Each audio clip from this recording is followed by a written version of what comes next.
Well, here we are. Welcome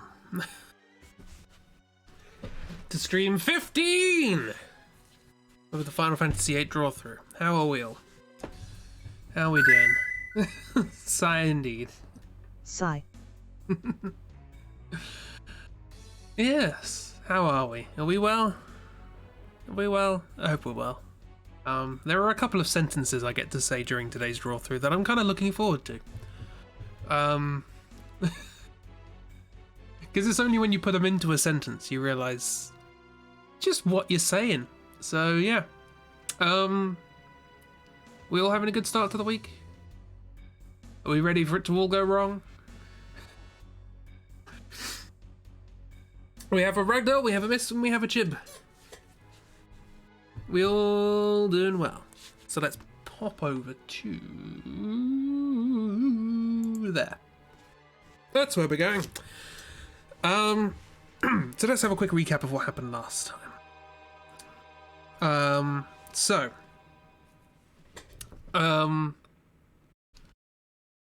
Jimmy and Jen are filming a film about a dragon and a knight. As you do. They need some money or something, they're travelling. I can't remember the exact circumstances under which it happens. All you need to know is that it's Jimmy. And they end up fighting a real dragon. Because that's what they do. And after they fought a real dragon, they notice a big ol' obelisk floating above the mountains in the distance.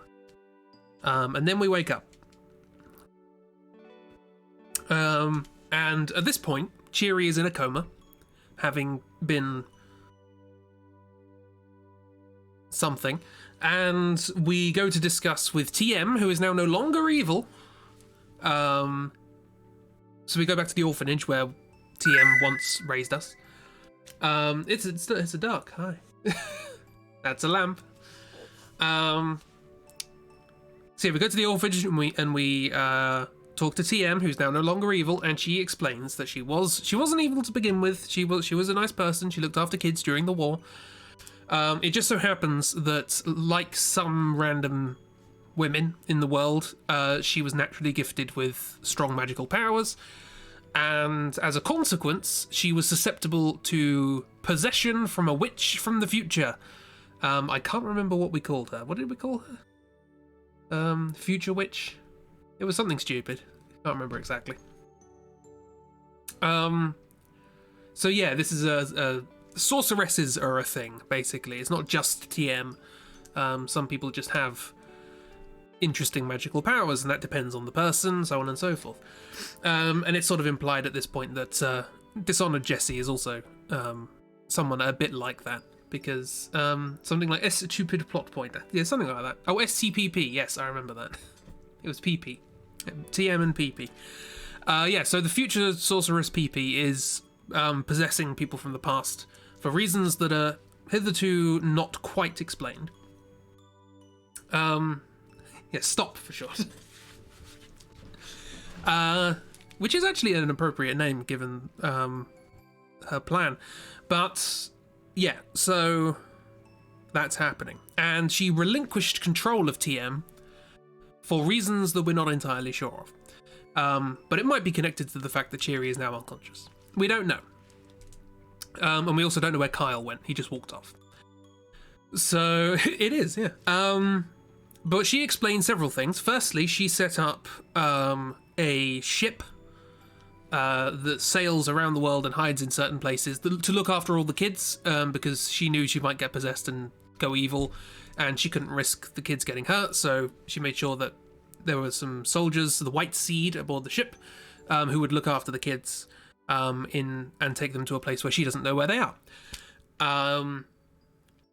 That might be, or that is, because we know that's where Dishonored Jessie went, and that's where Dishonored Jessie should be, but she doesn't know where it is exactly. She just knows roughly it'll be on a boat somewhere. So she gives us an invitation and basically says, hey, if you take this to the boat, then they'll let you on board and talk to you, because they'll know that I'm not mad anymore. Carl's just on his own adventure. He's doing his thing. So we go to the boat to try and find Dishonored Jessie, because I think, Simon's plan at this point is to try and find Dishonored Jessie, because Dishonored Jessie is the one who's taking our minds back into the past so we can see what Jimmy's up to, basically. She's the one doing that. So Simon's plan is to find Dishonor Jessie to get us to go back into the past to when Cheery fell unconscious to stop her from falling unconscious. I think that's his plan. He left for a better written story. I hope so. Anyway, so we get on board the boat, and it turns out she's not there. She made a runner, or well, a boat came along with Estus soldiers. We're calling them Estus, apparently. And said, hey, we're here for Dishonor Jessie, and the Seed were understandably like, nope, nobody here with that name.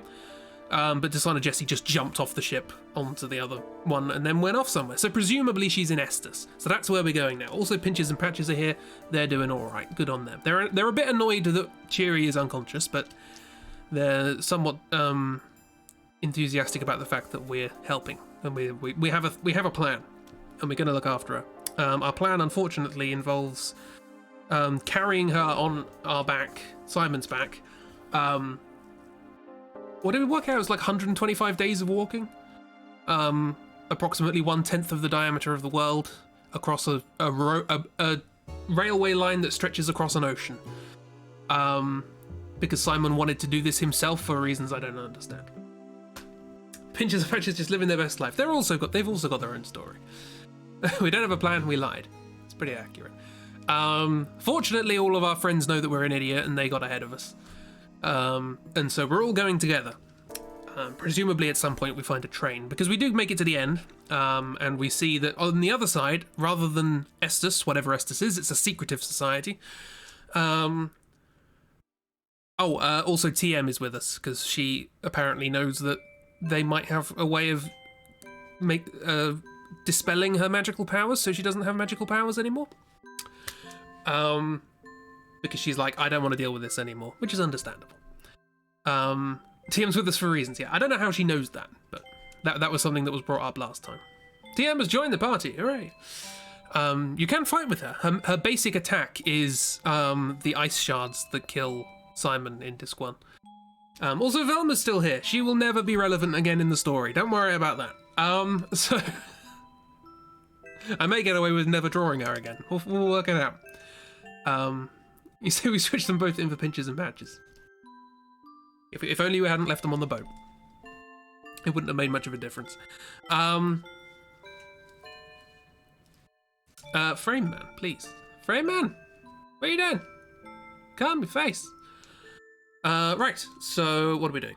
We're on the salt flats, yes. And we don't find a city, we find just a huge empty plain of salt, which contains a big old demon. We kill him by throwing a feather at his face. And then we find a hexagon in the sky. And we climb up to the hexagon, as we do. And we crawl into the hexagon, which turns out to be made of metal. And then we discover that we're actually in a massive futuristic city, and the salt flats were just an illusion. Frame Man would like you to draw Velma. Frame Man can wait.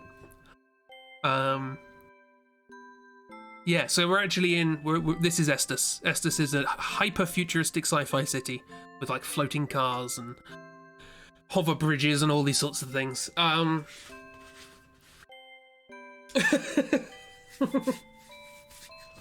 Chibi and Frame Man are going to have words.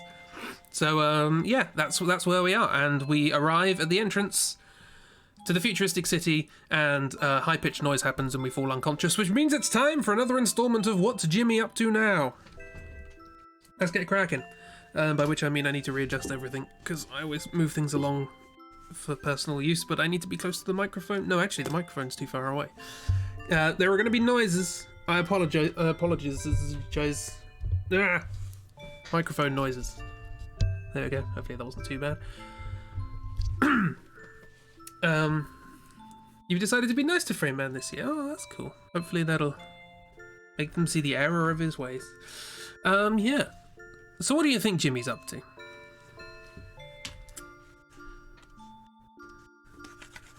Last time we saw him, he was filming a film. Let's put this in there.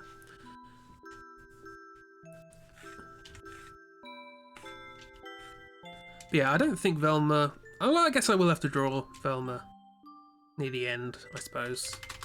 Not because of she's important, but because we need people. She's making up numbers. Rubbing a lamp. We don't have a lamp in the past, I don't think, so we can't rub a lamp at the moment. Actually, can you? I don't know. There's a question. Not this music, that always gets a copyright claim. You're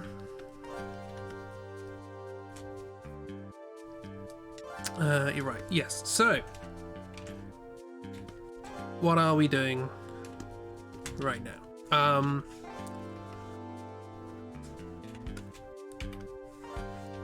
So we rejoin the adventures of Jimmy and co.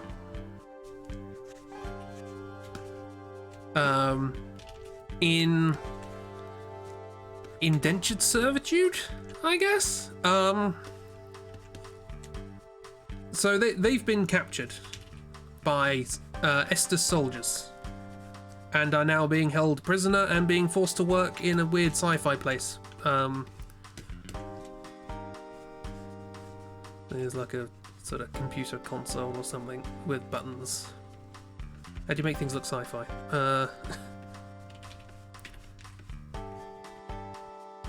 My idea of sci-fi is sci-fi's from like the 50s, so...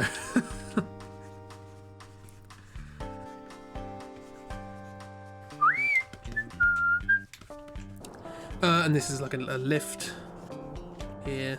I remember the scene, roughly. And there's like a door over here that goes somewhere. Anyway, so Jimmy's here. Sci-fi, ah, love it.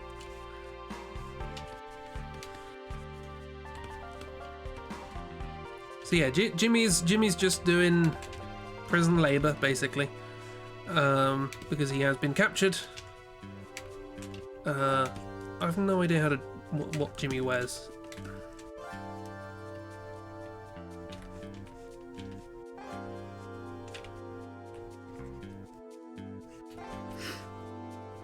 Oh, doesn't he wear like sort of Hawaiian shirts or something?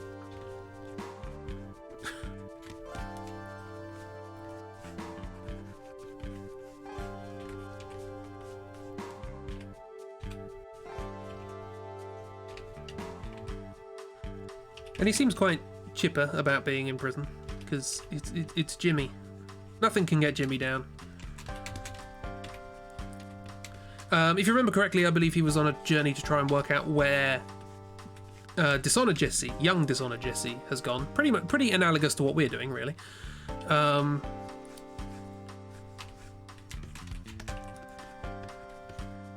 he's not doing a good job because he's in prison. But you know, if our conjecture is true that maybe there is some sort of blood relation between Simon and Jimmy, then we probably inherited the ability to be doing, you know, heading roughly in the right direction without actually trying, or, you know, being intelligent about it from someone. So, you know, there's almost a sentence in there. You can assemble it yourself. Is he wearing sandals? He's got a Hawaiian shirt on. Why not? It makes what's about to happen all the more absurd. Give him shorts.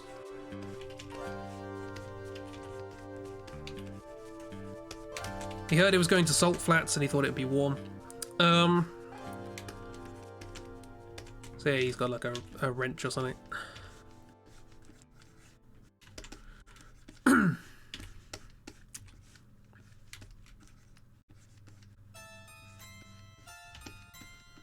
there's good harpsichords.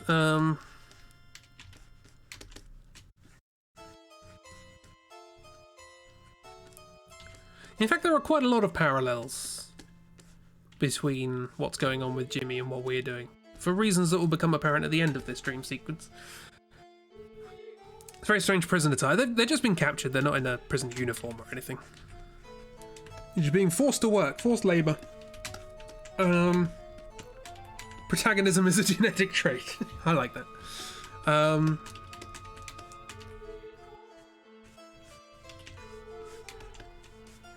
So yeah, it's like this really big thing. You don't really see much of where they are.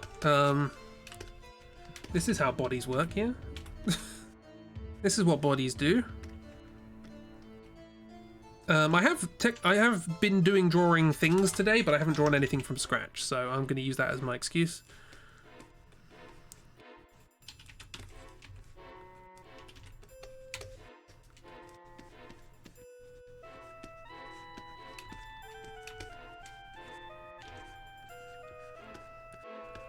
Anyway, there are a couple of other prisoners. There's some guy. We can call him whatever we want, I guess.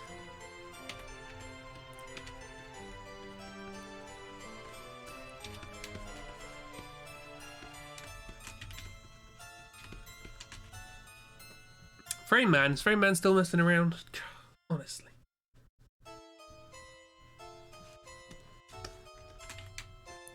Yeah, that's the best you're gonna get at the start of the Drawthrough anyway. Some guy. Okay, here's some guys over here. I think he's wearing a hat.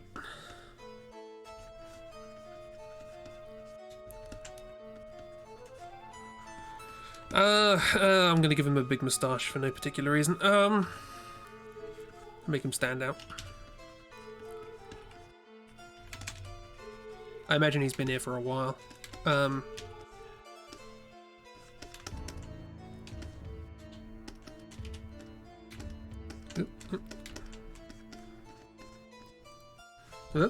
Saving, thank you. Yeah, and we don't really explicitly get told what, what this prison labor is all about, what it's for, what they're working on.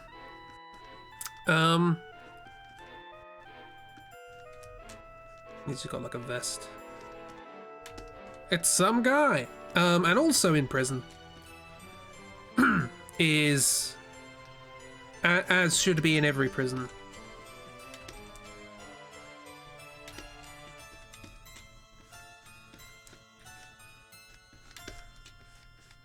it's one of those tiger rabbit things.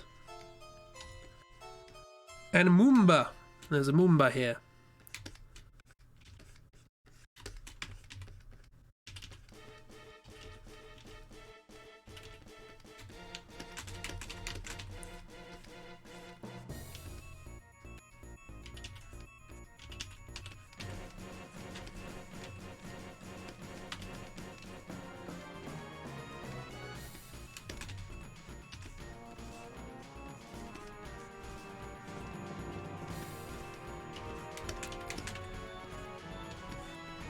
Okay, so I won't draw everything that happens here because it's basically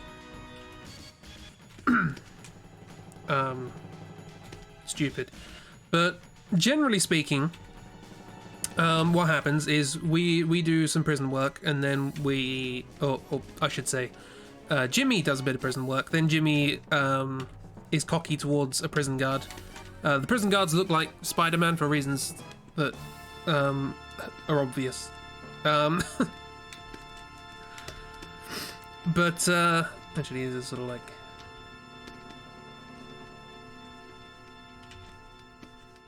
How do you do that sort of...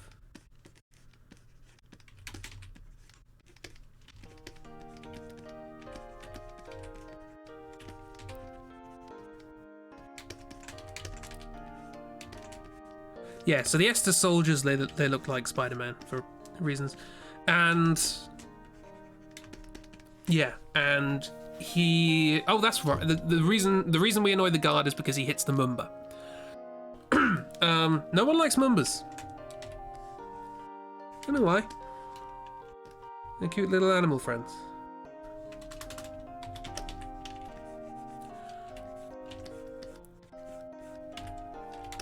Animal cruelty. Yes. And we're nice to the Moomba, and we help them and get them back up. And Jimmy, being Jimmy, he passes a wrench to the Moomba by basically throwing it at the Moomba, and it knocks the Moomba off, and he falls down into a pit. And Jimmy feels real bad about having just hit a Moomba down into a pit.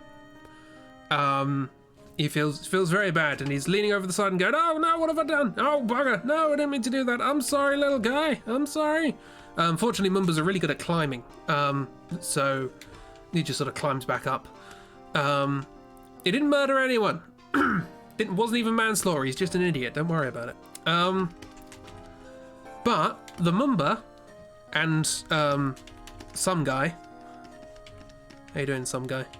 You do look like someone out of Final Fantasy VII, actually. You should be in the gym. So they recognize idiocy as an excuse for murder. I think it is, actually. What is it? The forethought. You can't have forethought of malice if you can't forethink. So yeah, the some guy in the Mumba are kind of happy about the fact that, hey, look, here's somebody who actually gives us a damn about Mumbas. That's rare. Hey, maybe you're actually a decent guy. Do you want to join the rebellion?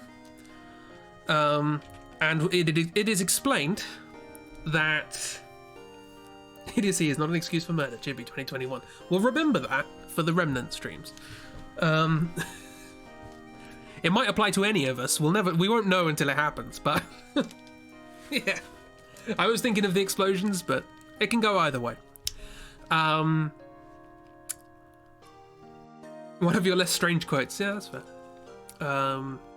Yeah, so they're like, do you want to join the rebellion? And it turns out that Estus, at least at this point in time, is under the control of an evil sorceress. We need a new name for an evil sorceress. Number 3. We have TM, we have Stop. We have the one from the present and the one from the future. We now need one from the past. Yeah, evil sorceress number 3. Again, this is just the thing that happens.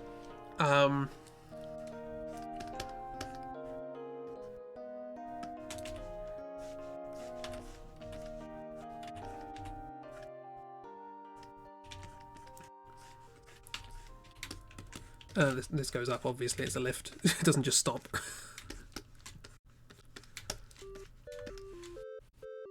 TM, Stop, and Copyright. Okay, fine. So there's an evil sorceress called Copyright who down with Copyright. Who is in control of Estus at the moment. But there is a secret underground rebellion going on, which we are invited to participate in. Yeah, just like that. If there's a 4th, they're DMCA. Well, I'm not going to say anything. I will neither confirm nor deny. I mean, you already know, so.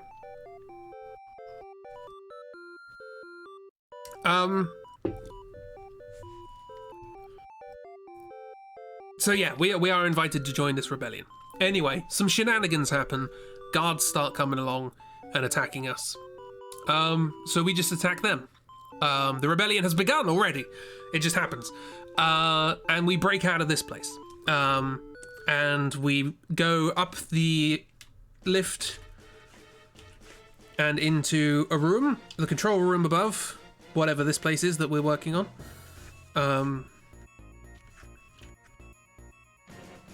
So here's just a room.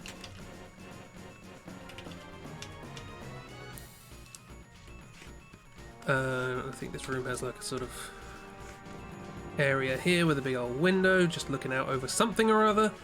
And then underneath here is like some control panels again. It's all sci-fi. But one thing from this is that you remember far less than you thought. The thing is, you need to take this as a pinch of salt of like, the things I'm telling you are the things I've remembered. So there's probably more that I've completely forgotten. Like there is probably in the dialogue some reason as to why we should believe that Simon and Cheery are a thing. I mean, to be fair, the game does, it does go some way towards explaining why Cheery is interested in, or that Cheery is interested in Simon, but reciprocation, not entirely sure. Anyway, we break out. Oh, Jen's also here. I think Jim is as well. I'm not sure. Let's draw them in the lift. There's no harm in him being here. Why not? Sounds like someone passed out on the keyboard. Yes, it's called. It's an augmented chord. Why is Jen everywhere? Jen's along for the ride. We know this.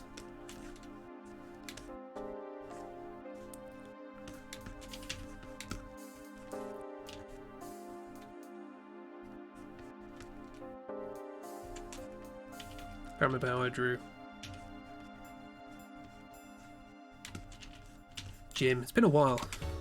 It's been a while, Jim. Where you been?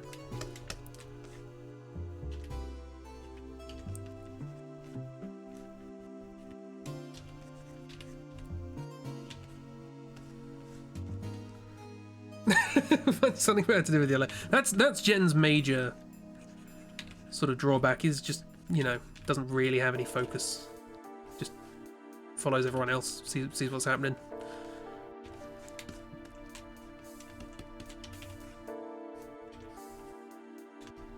Jenny's cursed to look after the man-child Jimmy. Yeah.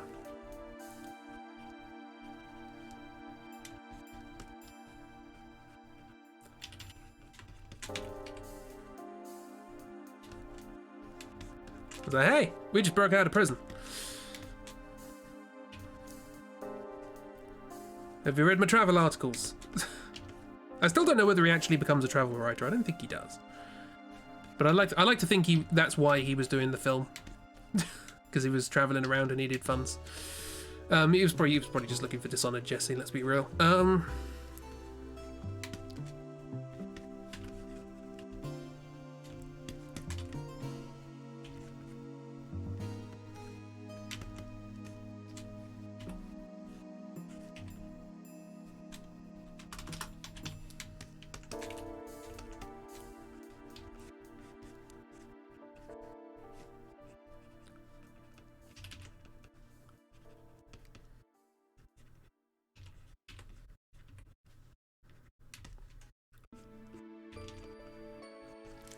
No, stop it with the copyrighted stuff. It's weird what songs on the soundtrack trigger the copyright thing. And which ones don't. It's usually like the soft romantic ones where they're like, this is like a song. We could turn this into a song if we wanted. And it's like, why am I here? And why am I still dressed in the dragon suit?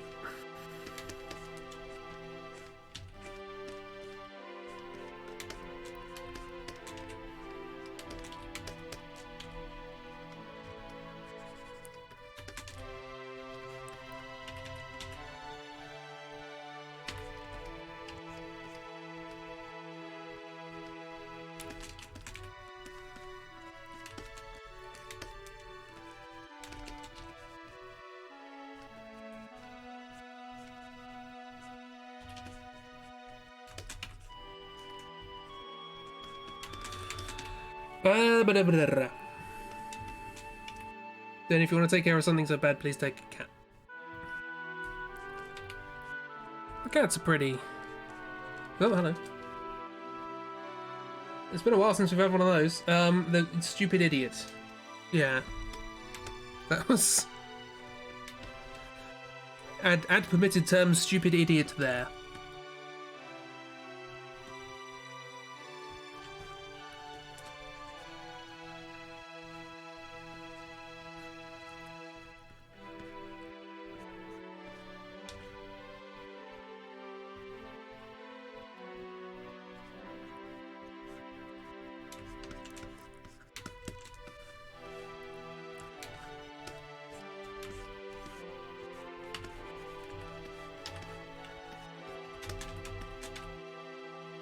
Oh no, it's the stupid idiot was also taken.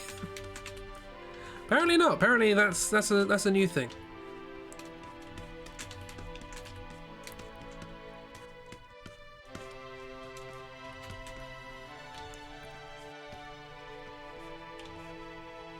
I feel like Jim's also wearing shorts.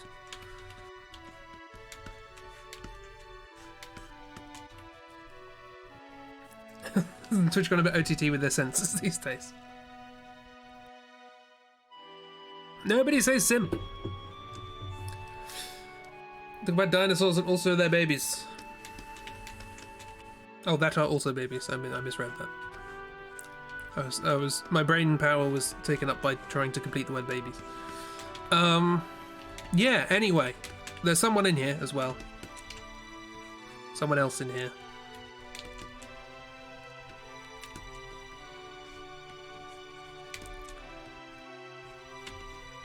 I don't really know what he looks like up close. I imagine he's quite old. I think he's got a beard like this.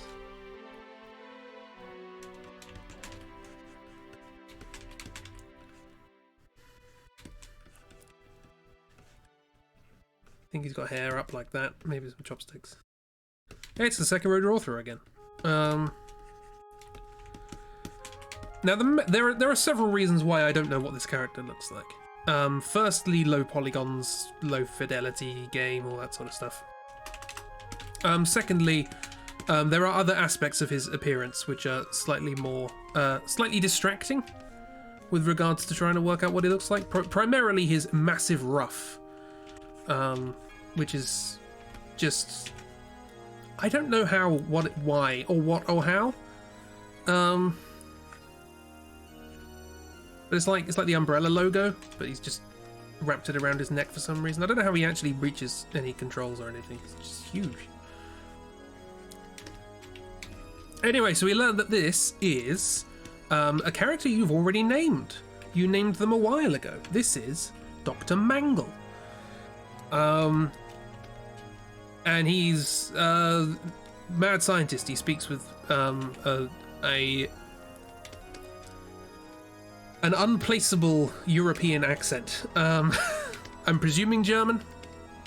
You know, all of the THs are replaced with Zs and things like that. Like, what is it? All that sort of stuff. But we'll never know. It's his voice is in text. But he's the mad scientist, essentially. I don't know what's going on with the rest of his outfit, honestly, because he's just weird. So the same country as Dr. Valen, yes, absolutely. So I'm going to give him like big old sort of pantaloony sort of things. Also like jester shoes. Why are you not taking me seriously?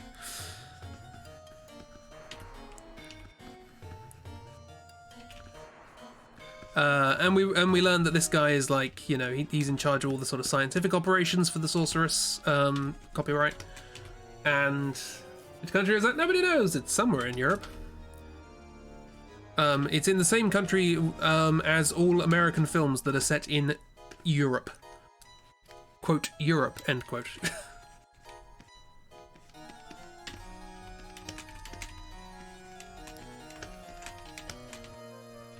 Fortunately, he's got a very long neck, isn't he? It's part of the ruff. It's wearing that for long enough, it just messes. He's very small as well. Not quite that short a leg span, but he is very small.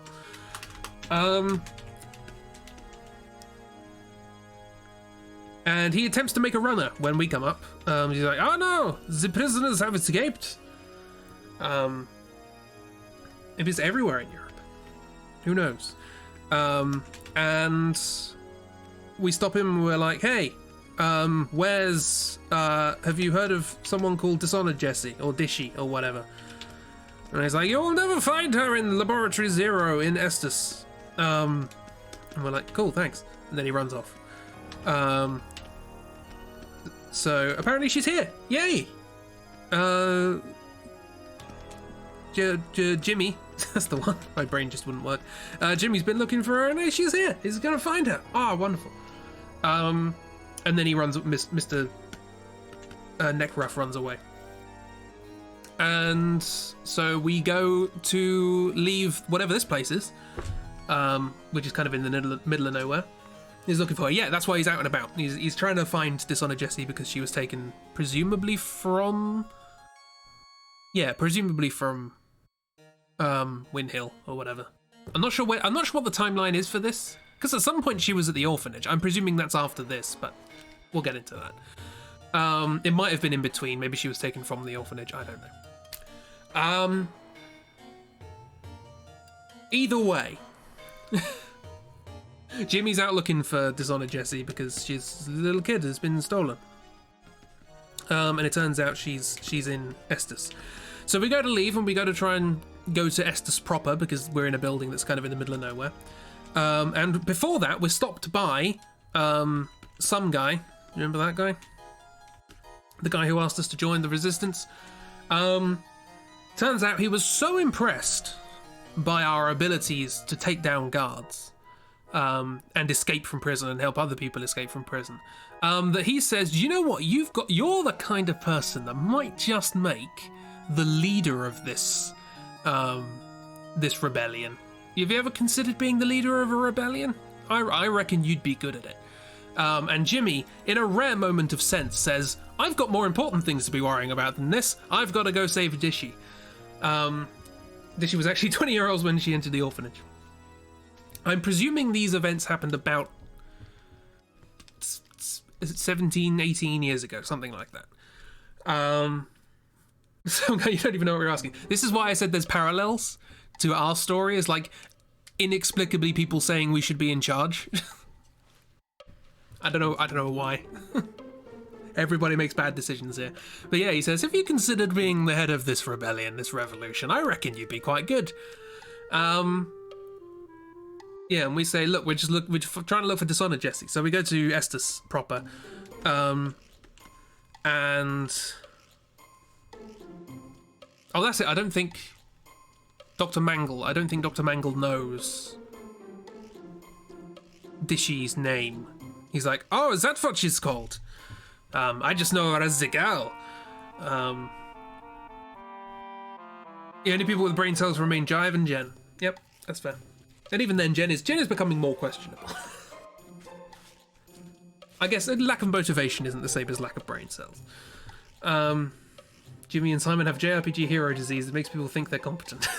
I don't think Jimmy thinks he's competent. I think he's just doing what he does. He's just floating around the world. And it's a recent thing for Simon to think he's competent. So, you know, he didn't react very well to being made leader. It's like, why me? Yeah, and I guess there's no point drawing this next bit. Basically, Dishy is in like an experimental lab thing, being experimental labbed upon, and Jimmy rescues her, and they reunite, and isn't that nice? And then the dream ends. She's still like a little girl at this point. Actually, I can draw the reuniting, because I don't know. It's been a while since I've drawn young Dishonored Jessie.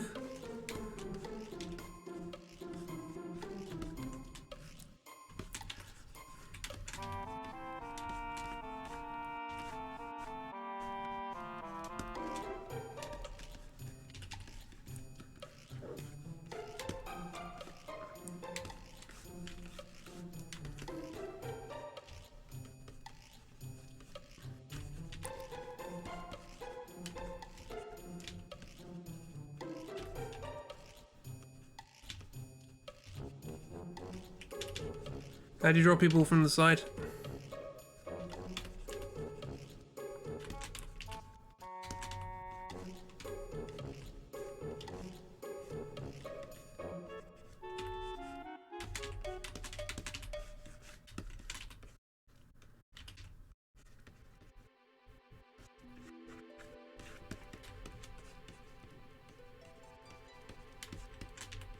I really need to practice drawing people.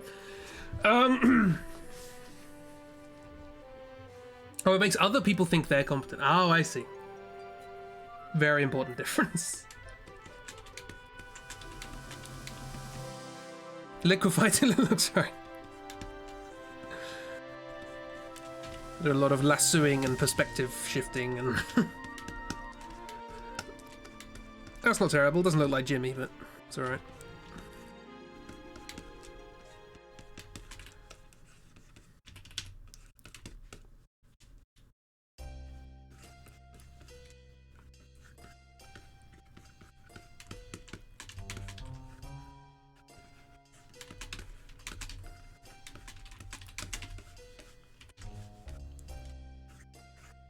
Maybe she had like normal sized hands, but as part of the experiments that happened here, that made her have big hands. I don't know.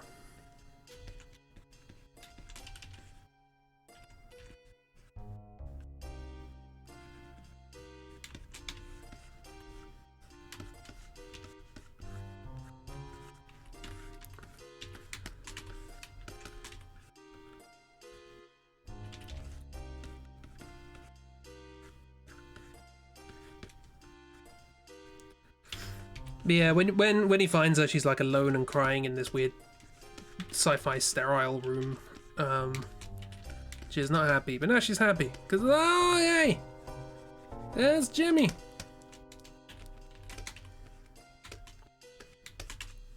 How do you draw kids? I don't know.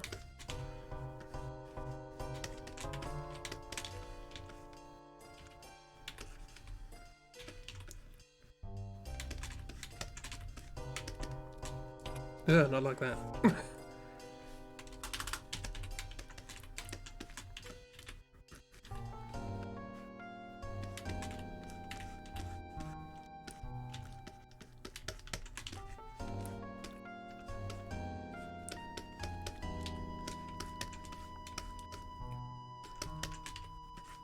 Yeah, you get the idea.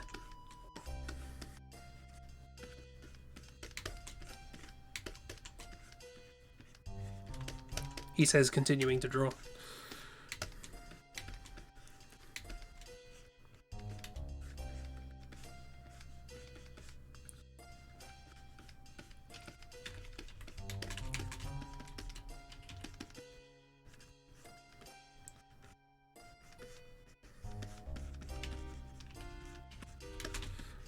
All the better to hug you with. Yeah, so they're reunited. And now Jimmy knows that Dishonored Jesse is safe at last.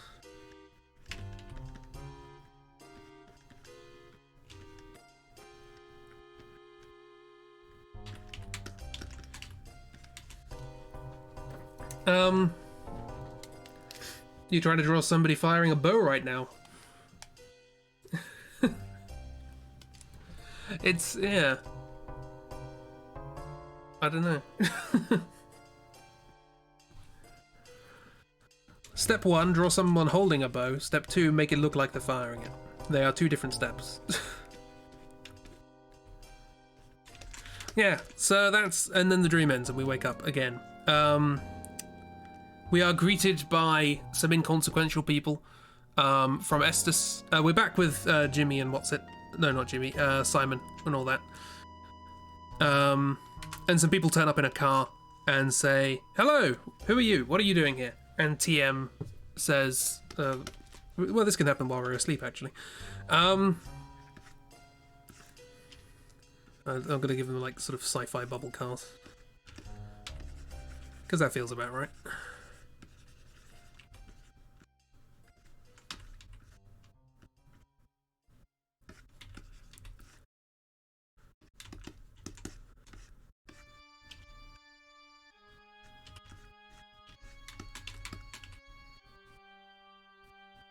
What sort of bow? Different bows need different stances and draw emotions. Silk? Probably silk. This is a hover car, by the way. It's not your old-fashioned wheel car. That's what they're called, right? Wheel cars.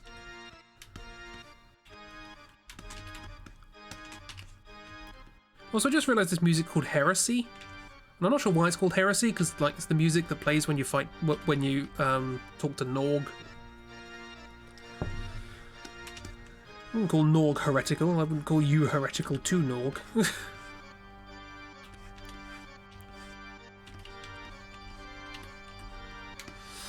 Yeah. Anyway, so some people pop out the car. They're wearing like robes and stuff. I don't really know what's good. More robes. I like people who wear robes. They're good because then I don't have to draw them. He was wearing like a funny hat or something.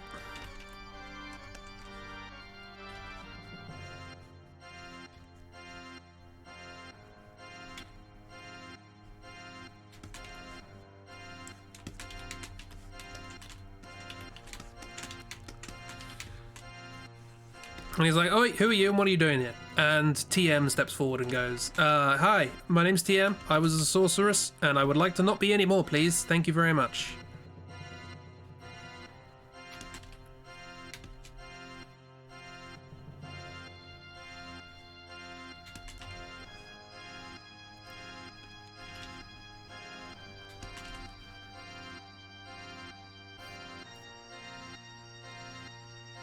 If it helps you not got the actual bow in shot, that does help.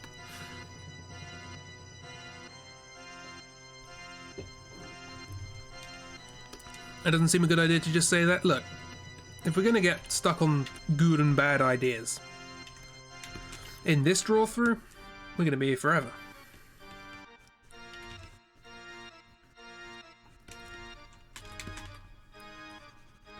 Also, yes, I am aware I have still not yet taken off my evil outfit. It's comfortable, alright? Apart from the big back thing.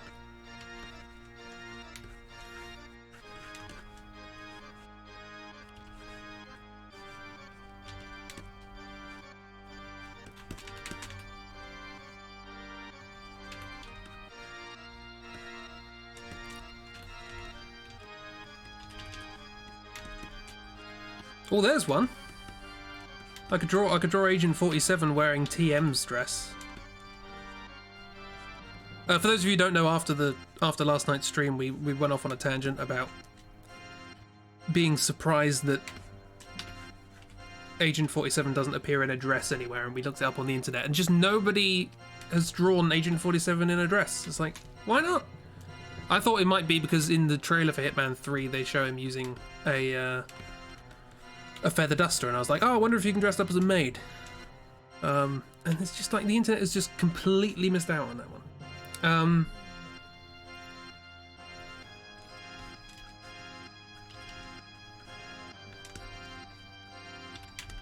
So yeah, Chibi is now on a crusade to get people to draw Agent 47 wearing a dress, which I'm on board with.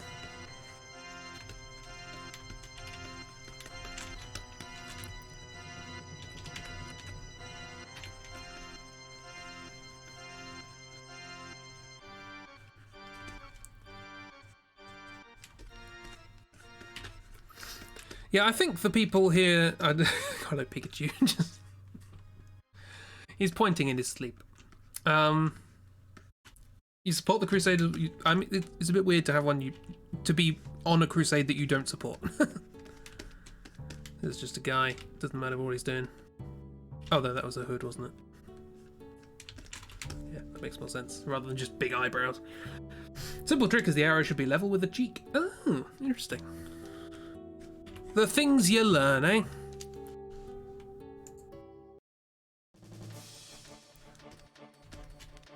So yeah, I don't think they're particularly surprised that she's here. They're like, oh yeah, we were sort of expecting you after the whole thing. Yeah, no, absolutely. Magic nullification has come a long way. And yeah, we can sort that out for you. If you'll just follow us, and we'll go and see whether or not we can get permission to go to the base that you need to go to. So we do that. We travel around Estus for a bit. It's all sci-fi and futuristic and very easy to get lost in. There are no road signs and everything's left and right, even though you're going like round a circular environment.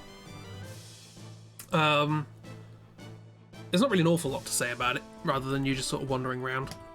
You go to the palace, the presidential palace of Estus, wherein you find out that not that long ago, but a while ago, long ago enough in JRPG terms, Estus used to be controlled by an evil sorceress, but a rebellion took them down, and now they couldn't defeat the sorceress explicitly, and so they trapped her.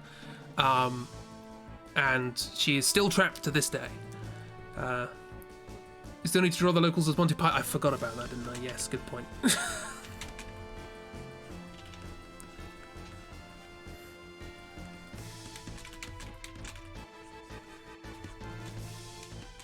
Thank you for reminding me.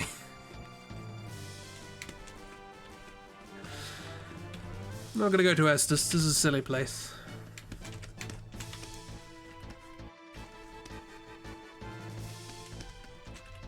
with all like chainmail. And I'm like, sure thing. Follow us.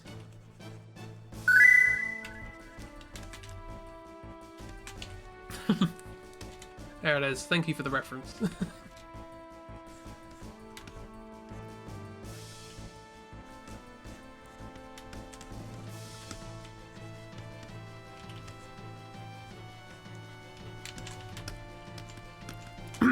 Yeah, so they're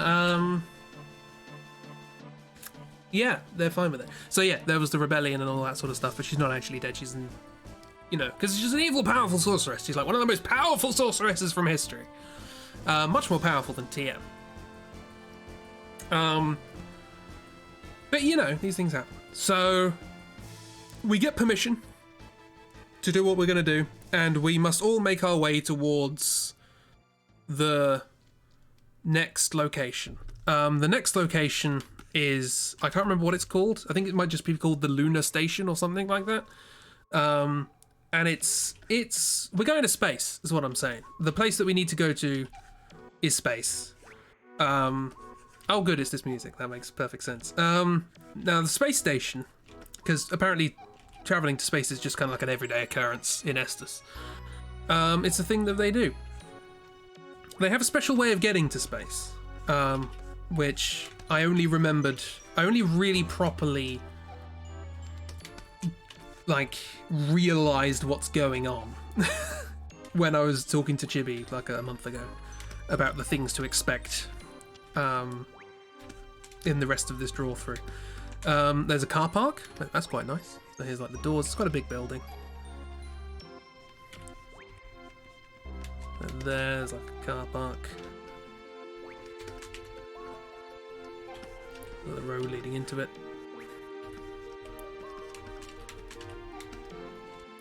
You're really looking forward to this part, yeah. Do you want to hazard a guess as to precisely the method with which this advanced civilization has worked out to go to space?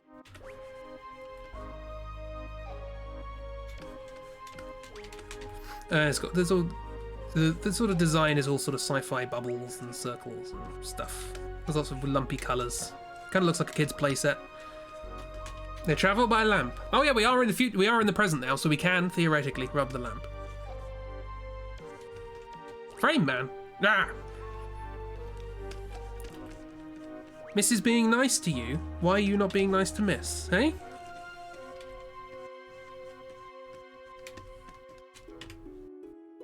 Guessing it's not a rocket based on my reaction back then. That is correct. It is not a rocket.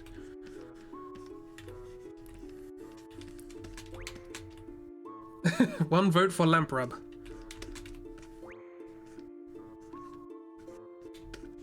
Two vote. Are we gonna rub the lamp?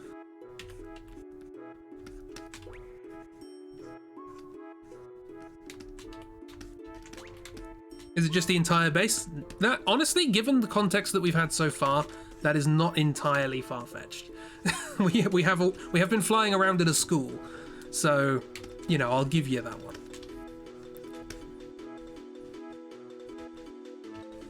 Where's the horizon line in this? I have no idea. There. Okay, so there's like some sort of mountains out in the distance. This entire place is surrounded by flat, sort of salt flats, I guess. Maybe they made space buildings. Maybe they did. Maybe they did.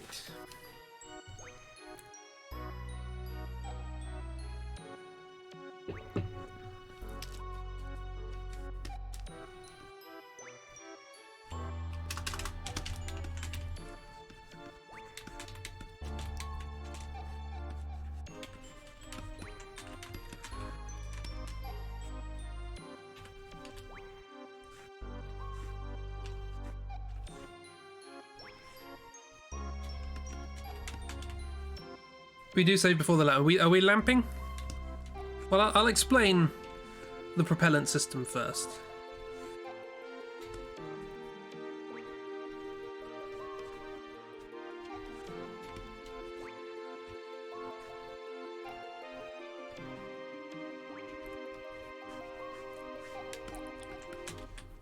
Anyway, yeah, the method. I think let's say there's sort of a window here, skylight or whatever. It's sort of in the inside. It's like an airport. It's a bit weird. Again, I guess the idea of that is just to sort of.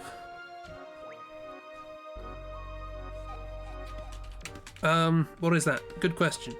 This here is a little capsule. And you step inside. It's a one-person capsule. Everybody gets their own little pod. And you are sucked through the tube in your capsule and fed into a sort of rotary system of capsule containment things. And then one by one, the capsule containment system rotates. And then your capsule is just sort of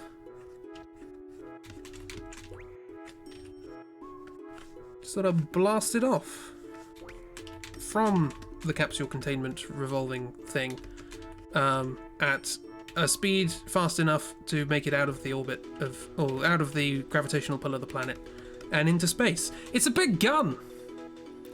I only realised it's obvious when you see the cutscene. This whole thing like revolves and cocks, and you just get put in a bullet and shot out of a gun. That is their way of going to space. This is a routine thing for these people. They just get shot out of a gun.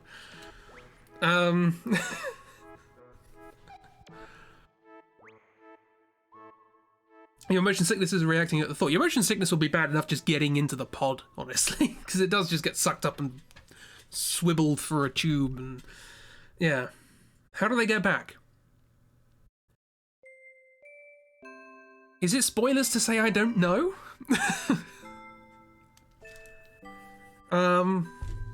I guess they've got another firing. No, I don't know, because the way what happens when you get up there is that like your capsule is sort of flying through space, obviously, and it's got to be slowed down. So they have like cyber space nets sort of thing. They're like sort of these sort of a metal frame. Oh no, they're triangles, aren't they?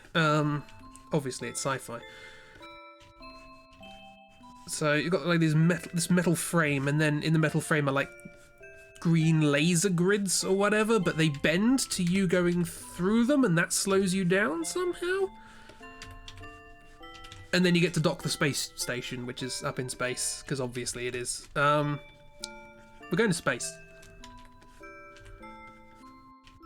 Again, this is a pretty routine for these people.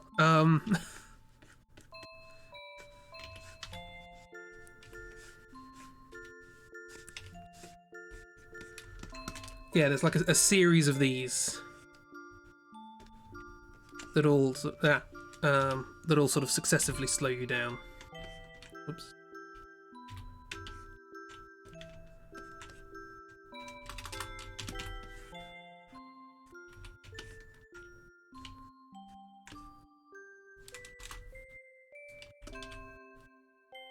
No, they don't. Yes, they do. Look. Save your incredulity for other things that are going to happen later. Again, if you think this is the absurd thing I was leading up to, no.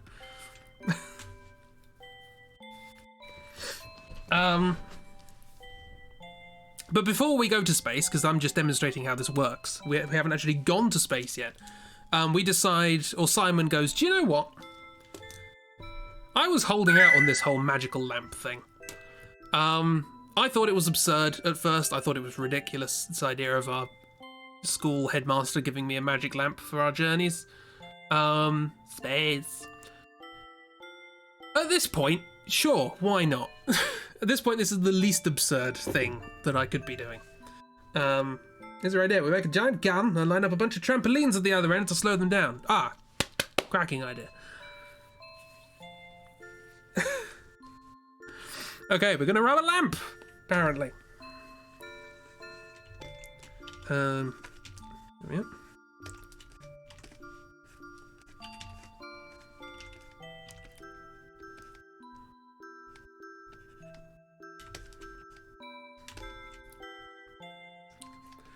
Now let's see if I can draw this properly.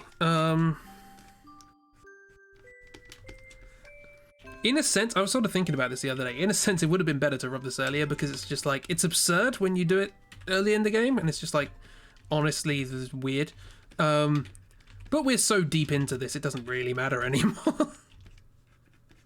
I'm just like, whatever.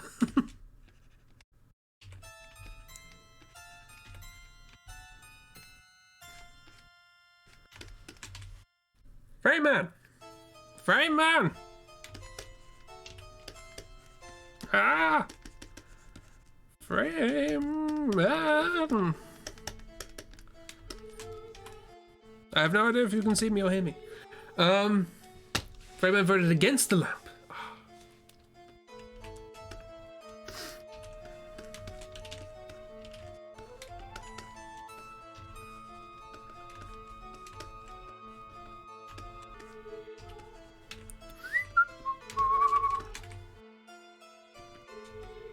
I'm doing photos of my drawing. Oh no.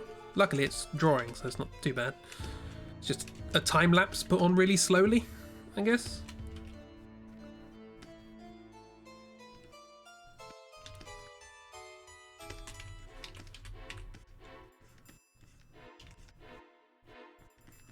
I've just realised I have to draw this.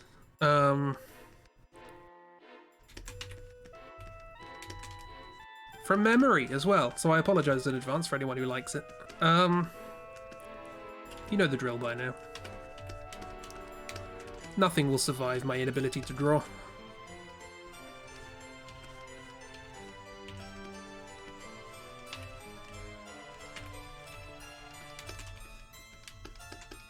You can see and hear me. Yay! That's, both of those things are, I was going to say good, expected, let's say.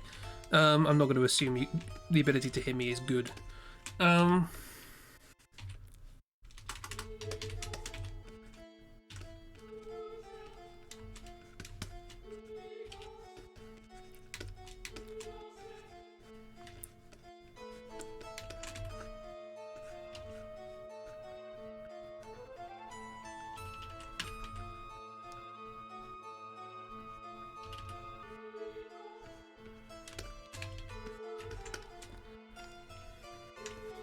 Whoops. No, it's not the double spell.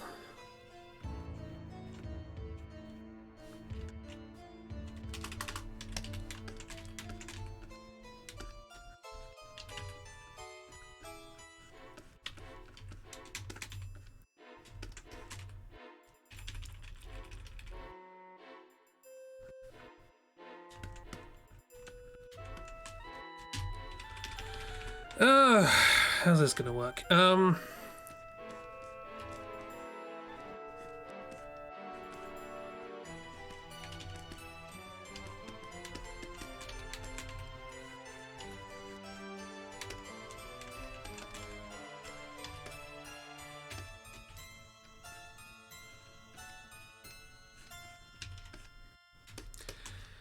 does it look like?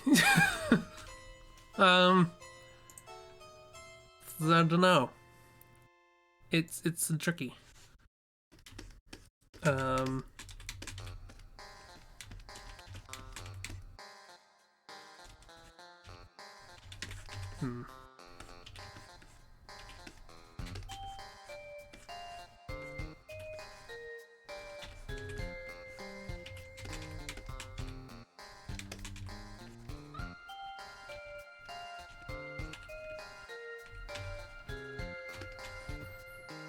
I can see it in my head, but I just can't work out how to draw it.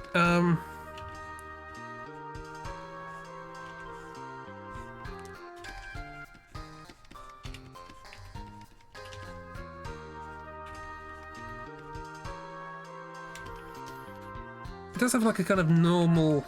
You wouldn't think by what I'm drawing, but it does have like a normal human face. Sort of. But it's spiky and weird.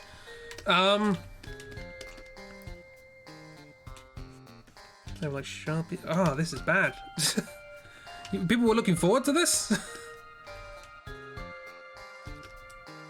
We'll get back to the head.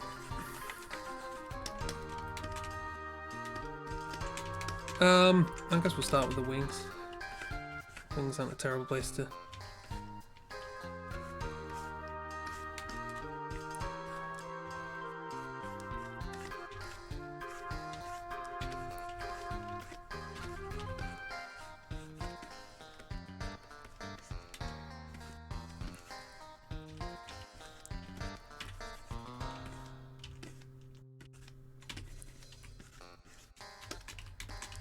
It's like, yeah, it's like it's wearing a helmet. I'm just not sure how to get that to go.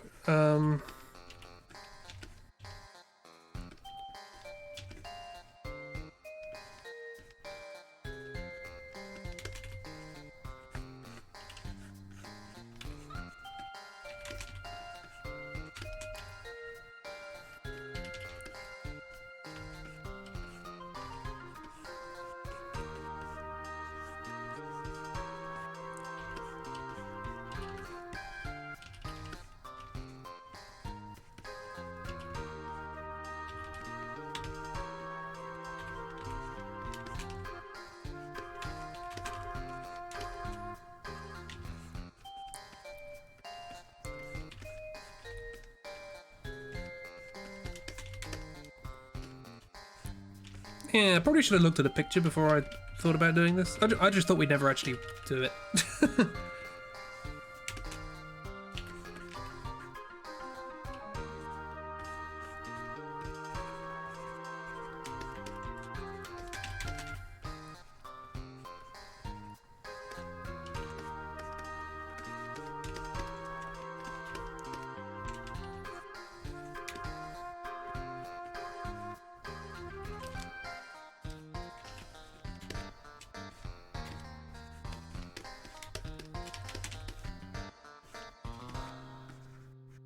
I could bet it's got a spiky tail like this. Why not?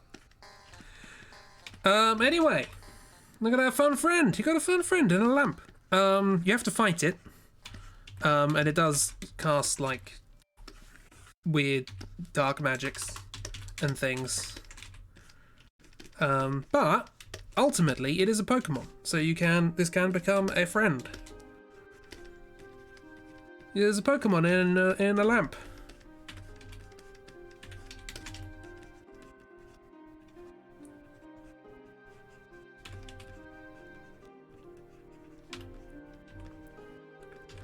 That's what was in the lamp. It was a Pokemon.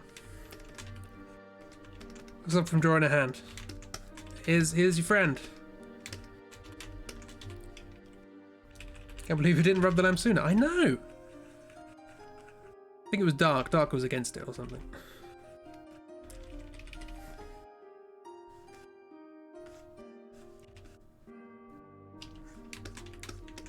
It is a bit Digimon-y, yeah.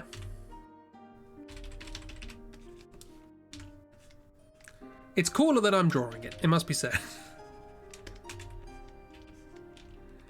It's got like spikes and all sorts of things.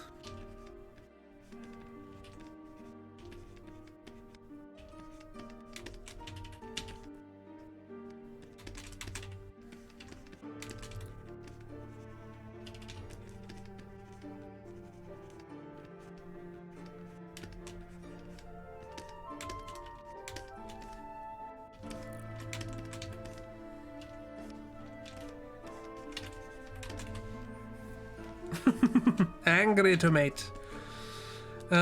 Yeah, should have predicted that.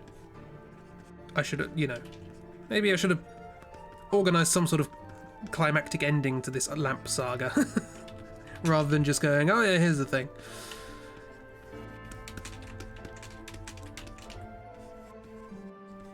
Well, I hope you like Spiky Friend. Here's a new Pokemon.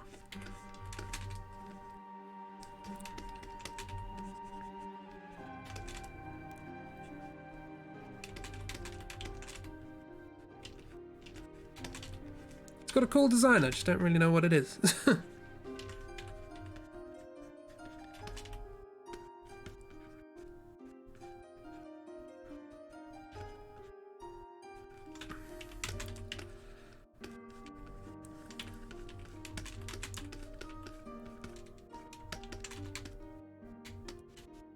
Posted a link to pictures in the Discord. Ah, you're making me cheat, are you? Oh, some art of it. Yeah. Oh, making me look bad, eh? Wow. Okay, I don't think I could have looked good against that. That's pretty nice. I forgot about the beardy thing. Yeah, that's fair. Yeah, so it's got like sort of that thing going on. Chin strappy sort of widget.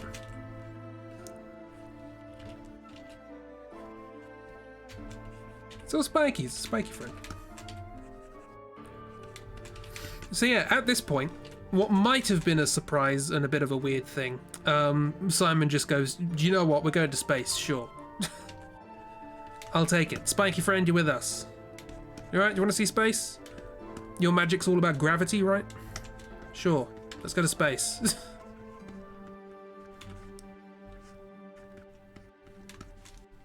I did Odin, Ifrit, Siren, and Shiva too. All the main ones. Not Tonberry! Ah. Distinct lack of good Tonberry out there. I'm going to make a children's book all about Tonberries. And nobody can stop me. Apart from Square Enix's lawyers. There's more gremlin in it. It's got a gremlin energy. It's a bit more playful. But less intimidating. We're almost at this point of the game as well.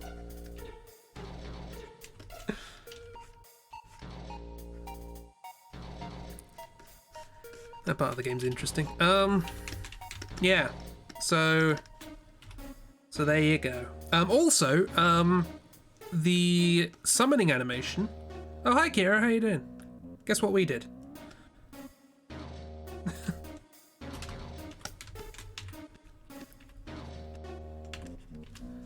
That means I can now do that. Goodbye, lamp. Is it going to be about the more bad things you do, the bigger the doink? Maybe. I don't know.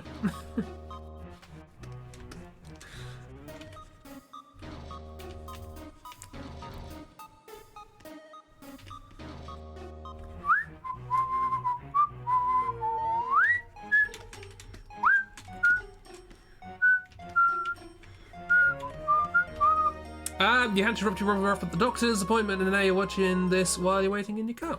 Oh, cool. Hi, hey, how do? You alright today? We arrived the lamp. The lamp has been rubbed. Oh, that was the thing I was going to say. I don't suppose you remember me mentioning... Oh, no, we did a playthrough of Bloodborne, didn't we? Yeah. So, like, 15 years after this game comes out, Bloodborne wants to look cool and weird and eldritch. And Dark Souls 3 even then copies it afterwards by having something be birthed from a dark cloud or orb or something. This guy did it first. When you summon them in, like a big black orb appears in the sky and they just sort of birth out of it. And then they unflap their wings and bats fly everywhere. It's cool. It's a good animation. Is it the best summon animation in the game? It might be. Because it's got like cool runes and you like flatten the enemy with a big black orb. It's cool. Like all the animations are good, but I think this one's the coolest. Did you save first? We did, yes. Miss made sure we saved. So you're saying them baby? Yeah, baby gremlin. Baby demon gremlin. Why not?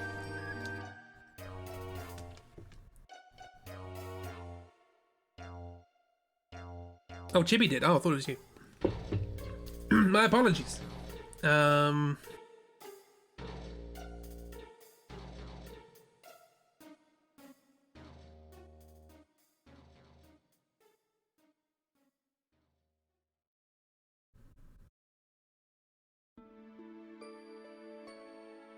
Oh, it was Chibi, yeah. There we go. You swung a knife around. You know. Save the game, swing a knife. They're all the same thing. So. Yeah, we now have new friend. What is new friend called? Apart from Demon Baby Gremlin. Oh, also, Kira, the things you missed so far. Flashback to Jimmy being slave, breaking out, joining the revolution, and then becoming leader of the revolution. Dr. Mangle, we've met Dr. Mangle for the first time. Spoilers, we meet him again. Dishonored Jesse is reunited with Jimmy. TM points out or says, hey Estus people, I want you to take my powers away, please. And then we discover that the way that everyone goes to space is via a big space gun. So that's the thing. That is a cute knife friend. Calabi 2 blob knife. Cute knife friend. That's the recap. This is why we did the lamp, I think. It was because we were like, okay, we're about to go to space in a big space gun. All bets are off. Let's lamp. So yeah. So not everyone has to go to space. There's other things to be doing, I guess. Or I guess limited. There we go. There's the blob animation being birthed from a dark blob. Very spiky. Yeah. So that.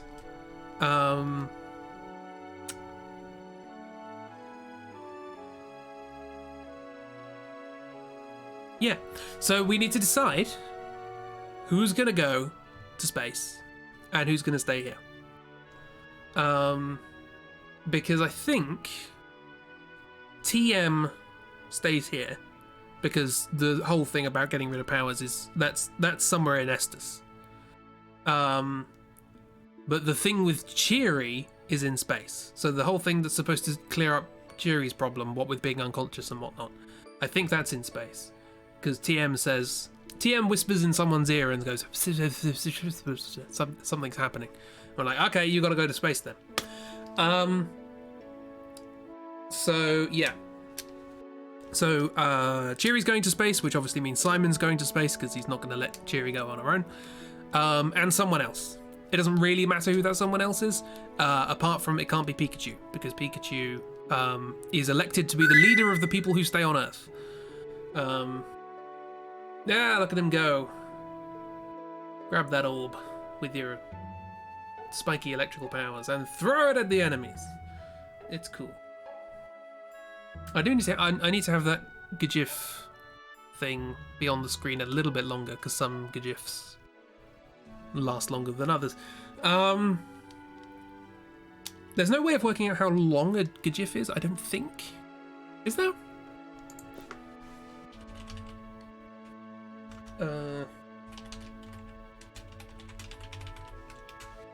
Why not?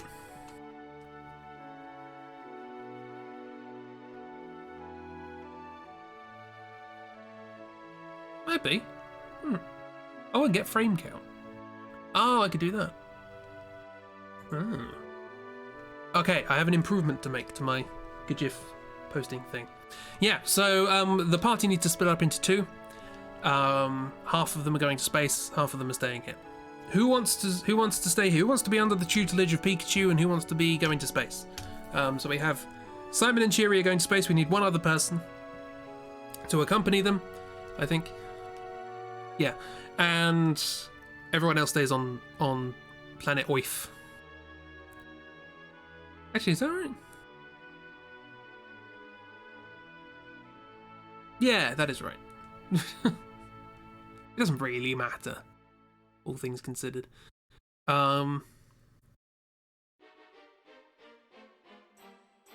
are only 3 going to space? Some scientists need to go as well, and there's only so many barrels in the gun. I don't know. That's my excuse. You always leave one of the barrels empty for safety. I know that. Shooting a sniper out of a gun is a funny concept to you. I think I do usually take Jesse McCree. So, but that's just habit.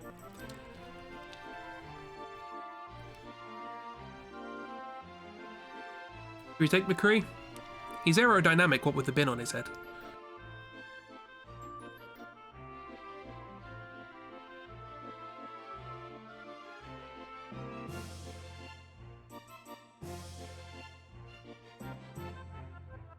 Let's take McCree. We can take McCree. Sure, let's take McCree. Okay. Yeah, so McCree, Simon, and Cheery, unconscious Cheery, have been shot off into the sky. Jenny, Pikachu, Velma stayed in Estus. Why not? Jenny, Pikachu, and TM are...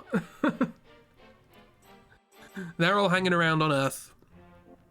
And so, yeah, everyone gets shot into space and that happens. So let's draw just down here.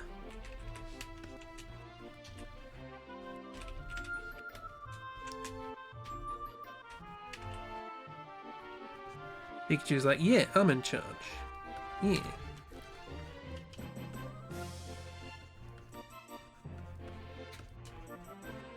Oh, that is one thing. That is... I completely forgot. There's one other character who stays on Earth. And it's important. No, actually, are we going to do that? I'm going to give you the choice, actually. As to whether or not this character stays or goes. This Pikachu's like, yeah. Is Jive going to go to space or not?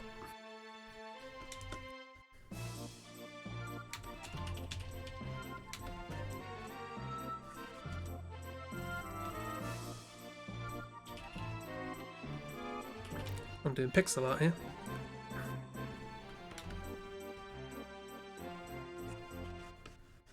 Yay, vacation time.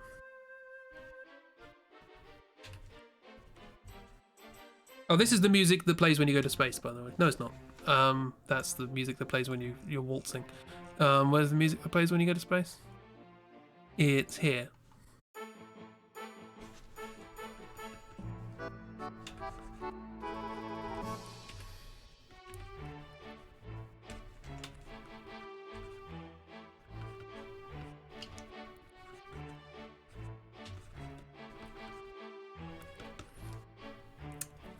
Jenny and Pikachu are just going to play cards. Yeah, they're having a good time down here. It's not the music you expected for going to space. There's more space music to come, don't worry.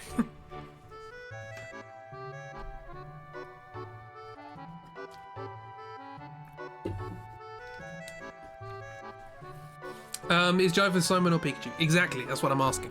Is Jive going to space or is Jive staying down here?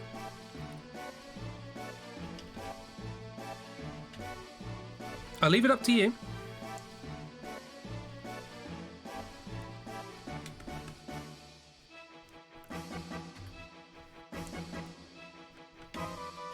Jive can stay with Pikachu and Jenny? That's fair.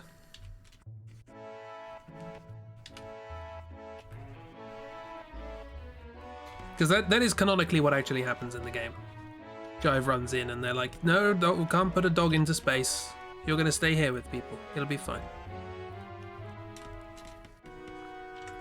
It's like one of the only times Jive appears anywhere other than the first introduction. Give the poor dog a break from Simon and Cheery's brand of stupidity. Yeah. Anyway, so they leave the space station, having everyone else having been shot into space. And they're like, yeah, let's have a holiday. And then there's a big rumbling sound. And they look over the horizon and they see a big old thing just sort of floating towards them. And they're like, that's not good.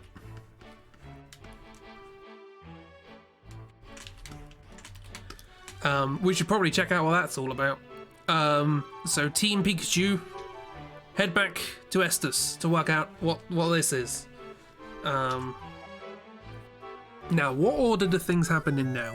Because whenever a party's split up in these games, I always forget what happens first. The cube! Funnily enough, this is actually one of my favourite designed things in this game. It's just like really ominous, because it's such an it's like the opposite of... Do you know what it is? It's Hitchhiker's Guide to the Galaxy. It's the Vogon. It's my favourite description of anything in a book. Is the Vogon ships floated in the... Yeah, the Vogon ships floated in the air in exactly the same way that a brick doesn't. Which is just like, that's what this is. This should not be floating. This shouldn't be flying. It shouldn't be anywhere. It's just not the shape you expect to see slowly moving across the sky. Yeah, anyway, so that's happening. Are we going to space first, or are we...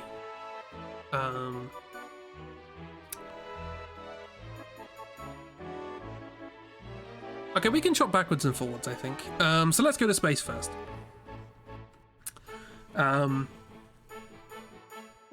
So clearly there's stuff happening on Earth, or Terra, or Gaia, or whatever this one's called. But first we're going to go to space, and we go to the space station, and everyone's sort of floating around until gravity is set down. And some scientists meet us, and they're like, "Yep, you're with the girl, right? And the unconscious lady." And we're like, "Yes. What can you do to save her?" And he's like, "Okay, follow me. We're going to take her into a weird space room. It's kind of like very Snow White sort of thing with like a table here, and it's got like a glass dome over it, and they just sort of stick Cheery in there, and they're like, we need to run tests and all these sorts of things, but basically weird magic stuff's happening to her, believe it or not, and we need to make sure that things are properly taken care of. It's not just a matter of waking her up. It's a bit more complicated than that. So yeah, Cheery's just sort of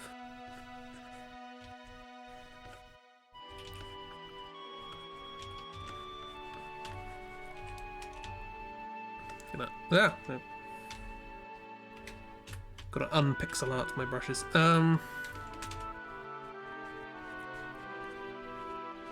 So the only reason I was going to ask as to whether or not Jive should go to space is because I like the idea of a dog floating around in space.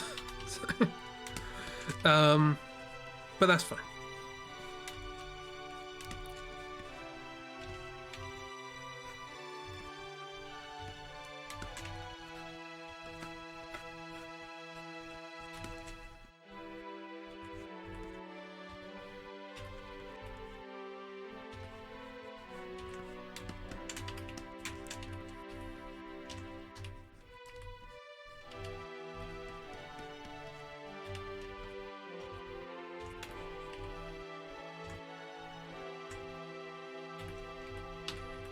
How do you face? How does face do? How? What?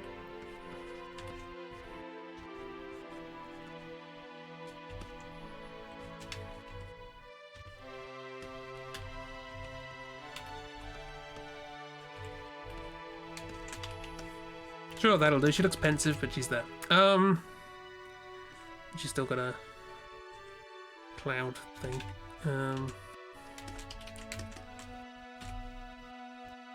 How to art? I'm not sure. Oh, that would have been a joke. We could have done that. Miss is trying to draw somebody using a bow, and we could have gone, how exactly do you archery? How does archery work? So I got distracted by the getting this blooming hand to work in your doodle. See, I could have done it there. That would have been great. She looks good, apart from the fact that she's in a coma. It's fine. Don't worry about it.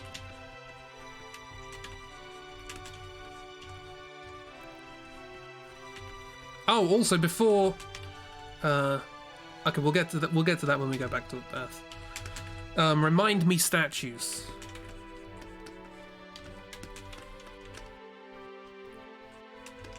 Like a flower.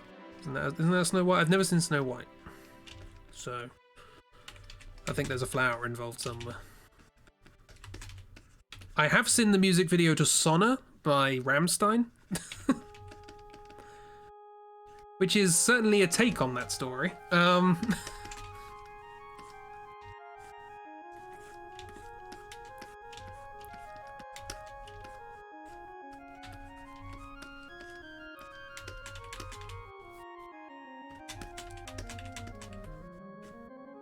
Pretty spot on.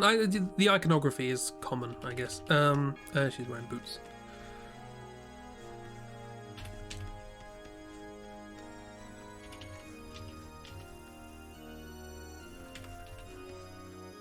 The iconography is well known, even if I haven't watched the source material.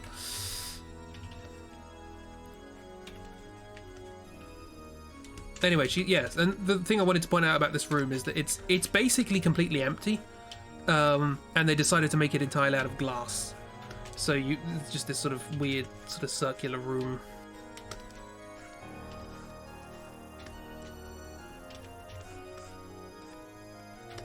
And just like everything around it is just space.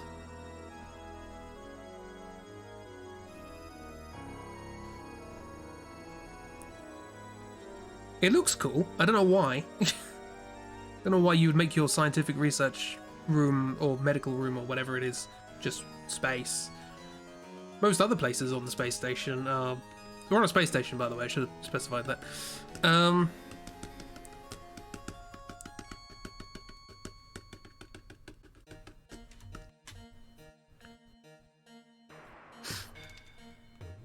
Basically the exact same thing, the music video and the Disney film. Yes, definitely.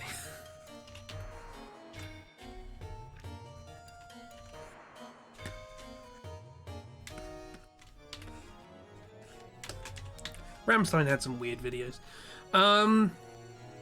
Actually, they released a... No, that wasn't that recent. I remember a music video. There's no point going into that at the moment. Anyway, thing. Practically scene for scene.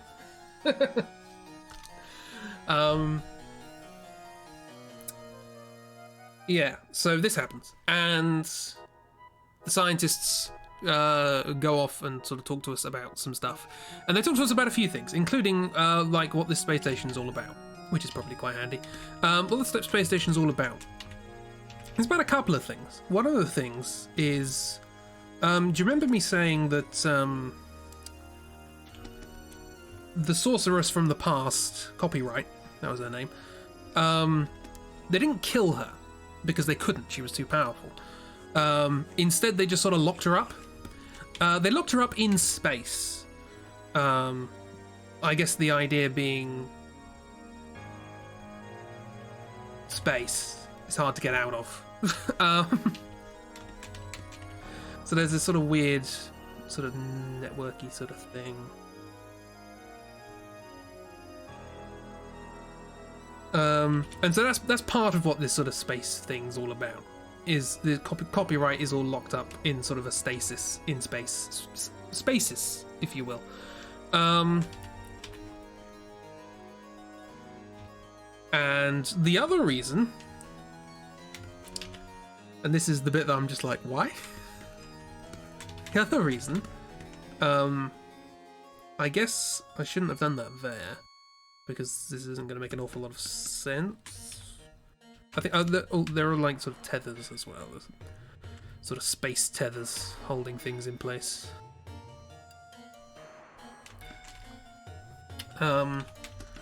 Yeah, due to the way I've done this, I can't really manipulate stuff. So you're going to have to ignore the positioning of these things. But the other thing is the moon. So there are a few things about the moon that may not be obvious. First off, there are monsters on the moon. Second off, that's where monsters come from. All of the monsters on Earth come from the moon. Yes. Because every now and then, there's a thing that happens. And it's called the Lunar Cry. And basically... Basically, it gets to the point where there are so many monsters on the moon that their gravitational pull is enough on their own to pull themselves off of the moon and just fly towards the planet, and then they crash on the planet, and there are monsters everywhere. Rita Repulsa lives on the moon, that's why. Yeah. So they're keeping an eye on that, because there are quite a lot of monsters on the moon at the moment. Yeah, there's this music again. We're almost there, playlist. Next time. So yeah. How do they survive the crash? How do they survive space? How do they survive being on the moon? They're monsters. Every monster that we have fought so far has been from the moon. Just wanna add that, because that's what. And my favorite line in this scene is, Simon looks at a monitor that sort of enhances on the moon's surface, and you see all the monsters going around. And the scientist says, yes, that's how the monsters got to Earth, via this lunar cry situation. And Simon says, oh yeah, I remember learning that in school. Really? You didn't think to bring it up before now? You're worried about this game at the start, but I'm glad we've found some semblance of reality, yes. Yeah, so the lunar cry, that's a thing. There's a witch in a prison in space, and the moon has monsters on it.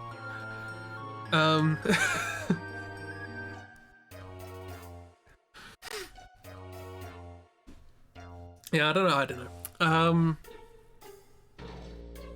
Anyway. So it turns out that Dishonored Jessie is here.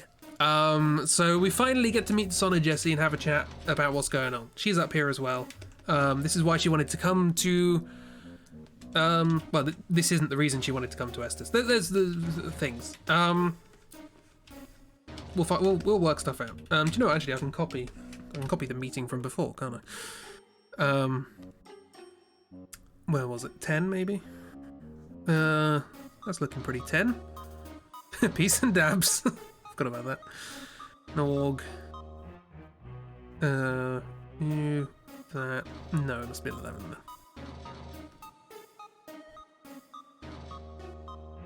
There's Jenny being sad. Here we are. So like 4 streams ago, we meet Dishonored Jessie again. Only this time in space. The space station of plot convenience. To be fair, this one was at least telegraphed. We knew that she was at least in Estes. I don't think we knew immediately she was on board the space station. Maybe we did. Maybe someone did tell us that, and I forgot. Doesn't matter. Hey, Estes. What? But this time we get to ask her stuff, and we get to talk to her about our plans, and we're like, okay, look, here's the thing. Cheery, she's unconscious. Can you send us back in time so that we can change things so that Cheery is no longer unconscious? And she says, no. And we say, why not? Literally walked for 125 days to get here. And she says, that's kind of what I was trying to do. When I was sending you back in the past. You see, Jessica, Dishonored Jessie's mother, if you remember, died while she was in Estes. Yeah, she was in Estes as a kid, being kidnapped. And Jimmy was out looking for her. So she kind of died on her own. And she always felt like really sad about that, and she wanted to know whether there was anything she could do about it. And so what she wanted to do was she wanted to send us back into the past in the minds of these people, so that maybe she could change it so that she wasn't alone. But she's basically come to the conclusion that it's not that, like, it's sad and all, but she now knows why she was alone, because Jimmy was spending all that time looking for her, and, you know, it wasn't... Because all she knew as a kid was that she was alone in Estes and she was scared and all that sort of stuff. But now she knows, you know, everything people went through and all that sort of stuff, and she's become content with the past, basically. She doesn't want to change it anymore. And we're like, that's all very well and good, but we still want to change it. And she says, I don't think you can. I was trying and it didn't work, so you're kind of at a loss here. So yeah, that's a good... We came here for bugger all, basically. But hopefully we can fix Cheery in some way or another. So thanks, Dishonored Jessie, you're a real help. You failed in your mission, although you're content, that's nice. It's nice to find contentment. There's like some cushions. It's a nice... She's got a nice sort of bedroom up in here. I don't know why she has a bedroom up here, but whatever.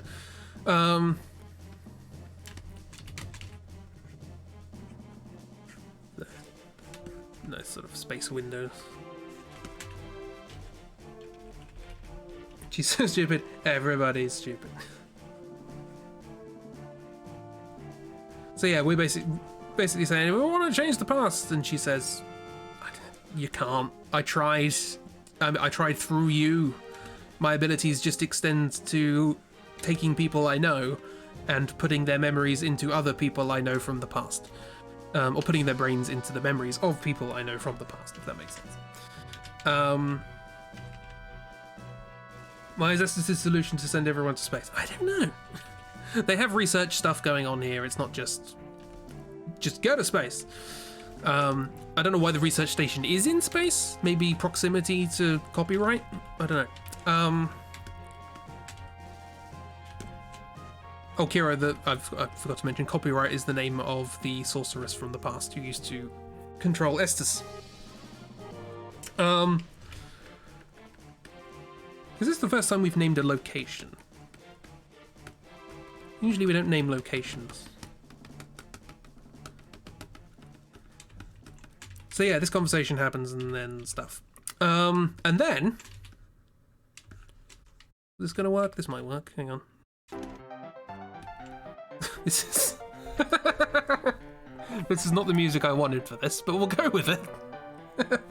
And then... Awooga alerts start going off. Oh no, dangerous things are happening. Ooh. It's definitely the music I wanted for this. Dangerous space alarm.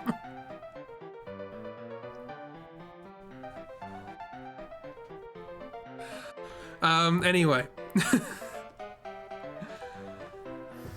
We will get back to the dangerous space alarm next time, because things are also happening on Earth that are bad.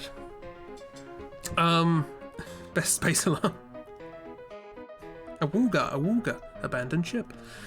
So back on Earth, the cube. The cube is coming. And so Pikachu, and Jenny, and maybe Velma, I don't know. And TM, no, TM's, where did TM go? I don't really know what happens to TM after this point. She's here, she sorts herself out, it's fine. We go back to Estes and we're like, what's this big rumbling cube in the sky? What's going on? And we meet Dr. Mangle. He's still around. Big old roughneck features. Where is he? There he is. He's still around, a little bit older, but he's here. And he's still in charge of science. Because he never had any political affiliations. He was just the science man. How old is that guy? Who knows? Who knows? To be fair, this was like, I think, as I mentioned, I think it was like 18 years ago or something. So he's 18 years older than he was. Like maybe he was like 70 back then, and now he's not 87, 90, something like that. It's not too beyond the realms of comprehension. But he still has his outrageous weird accent, where there are unnecessary Z's and V's, where there should be double V's and TH's. It's not too long. It feels ages ago, but he's 36. Okay, he's 36 years old. And he's not looking great on it. Anyway, we meet him in his scientific laboratory, and he says, I know what that thing was. It was the thing I was working on 18 years ago. It is the lunatic Pandora. I thought we drowned that thing in the ocean. So that's the thing that was being worked on in the flashback. This is they're inside it now here. It is the lunatic Pandora. What is it? It was, I don't know if they explain what it is. It's basically a thing for the sorceress. The sorceress uses it to channel energy or something. It's like a big fortress sort of thing. It's a sorceress copyright ship, kind of, basically. And it's just a big old cube. And inside the big old cube is, if you can remember back this far, because when I was playing the game as a kid, I didn't put two and two together. If you remember back to like our first or second flashback, let's see if I can find it.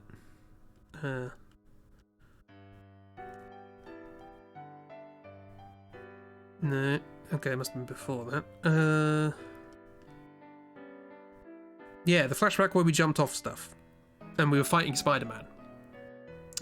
Yeah, and they got lost and they went in the woods somewhere, Jimmy and so on and so forth, and they found this.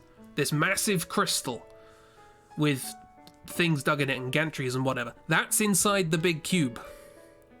Final Fantasy has always had a recurring theme in its stories about powerful crystals. This is the story's crystal. And evidently it's got some sort of sorceress copyright. Basically found it, got everyone to dig it up, and made it into a ship. So that's what the Lunatic Pandora is. And it's coming towards Estus. So, yeah. So what we do, obviously, is we jump on it. It's heading towards Estus, but it's not... It doesn't appear to be heading straight towards anything in particular in Estus, but it is heading towards something. Statues. Yes, I remembered. There's a statue thing in Insert Dark Crystal GIF. You can do that if you want. If you want to find one. I have a system for that. There's a series of statues called the... What is it called? Like the Lunar Monument or something? Anyway, there's a statue thing. I'll draw this and we can sort of end on that. Or maybe we can do something else. I don't know. How much time we got? So...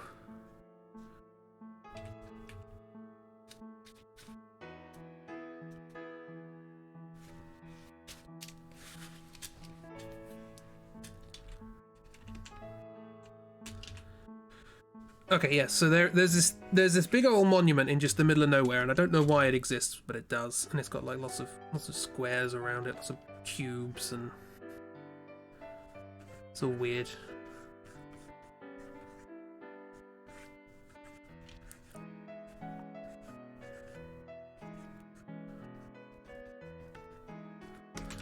But in the middle is like sort of a few statues back to back, and they're just sort of sitting down. I think one of them's playing a harp for some reason. The Lunar Harp, maybe?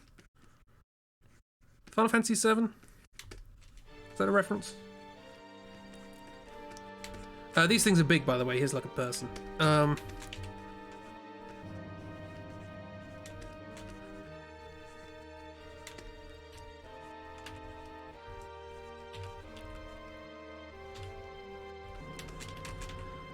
Yeah, there's just this thing. I don't really know what it looks like, but it's important.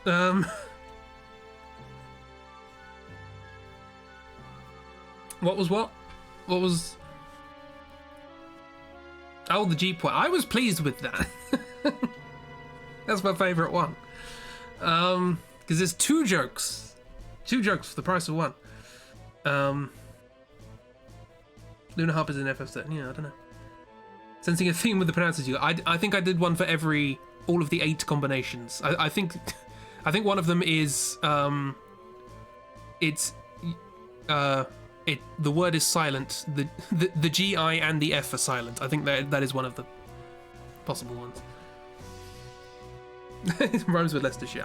I made these ages ago, so I've forgotten them all. Anyway, there's this big old sort of monument thing.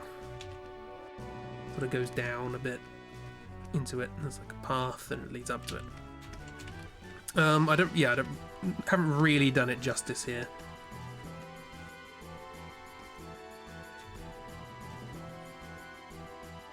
Oh, I forgot about the sequence that goes with this music. That's going to be weird, isn't it? I'm gonna need the liquefy tool for that.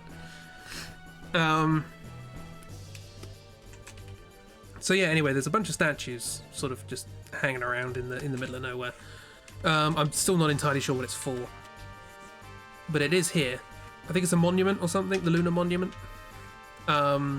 Tears Point. I think that's what it's called, and that might actually be... That's what it is. Tears Point. So I think Tears Point is the place where the last time there was a lunar cry, i.e. all the monsters came from the moon. I'm glad I didn't explain this before we went to space. The last time that happened, this is where it landed. So Tears Point. It's the point where the cry happened. So they put a monument here for some reason. Anyway, the reason I wanted to talk about it is because there's an item here. There's an item here. I can't remember what it's called. What is it? What is the item here? Hang on, I'm going to look up.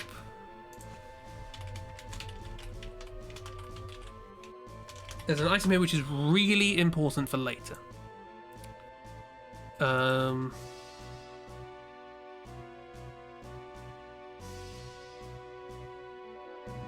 Solomon Ring. There is the Solomon Ring here, which is utterly essential for something very, very important later. So we pick that up while we're on our way trying to work out what's going on.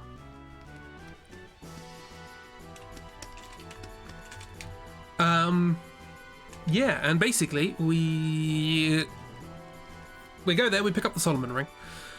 Then that's where, sorry, I should express, that's where the cube, the lunatic Pandora, that's where that's headed. It's heading towards Tears Point. But there is a city in the way. So there's Estes. Why not? And since it's going over Estes, there is a chance for us to be able to intercept it somehow and jump aboard. I don't know.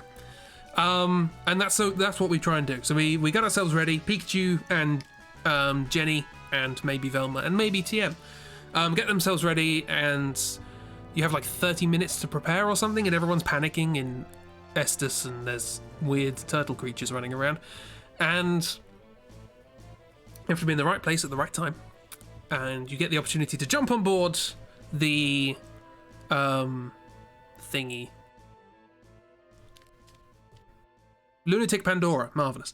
So you go on there. We get on there, and you can wander through some of the halls. It's mostly locked off.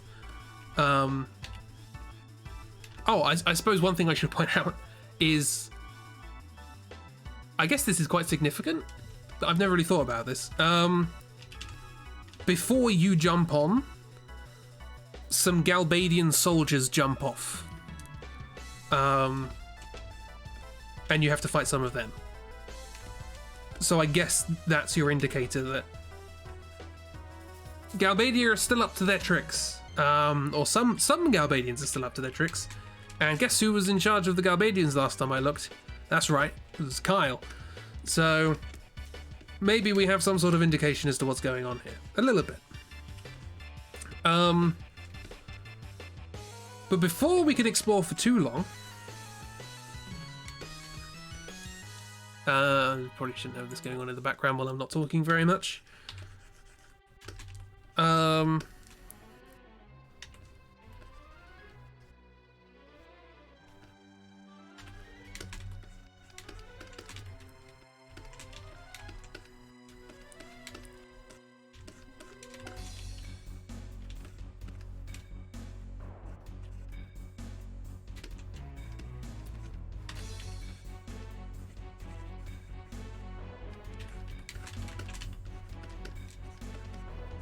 Yeah, before we can investigate too much, we encounter a thing.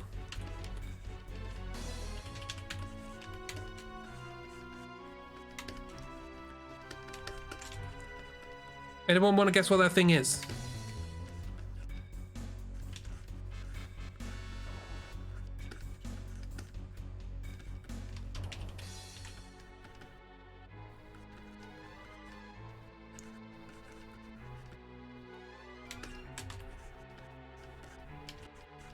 Kyle? Maybe. Sorceress? Maybe. Moonpig? Maybe. You all gave perfectly sensible answers. Mostly. Unfortunately, none of you said automated flying robot defense system. So let's get that up and running. It's got like a weird bird head thing. Got a bird head thing? Got something like that.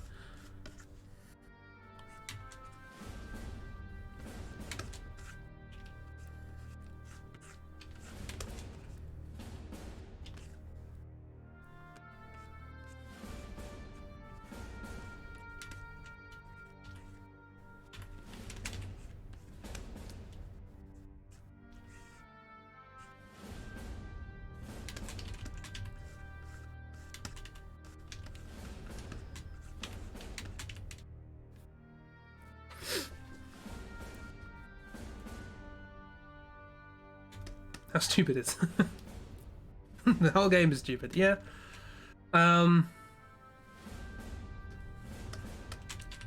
Like half a Clockwork Soldier, yeah. I don't actually, does it have a head? It might not have a head. Might just be that.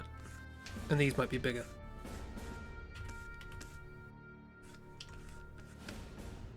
And before we can even do anything, before we can even attempt to fight it, it levitates us off the ground and throws us out of the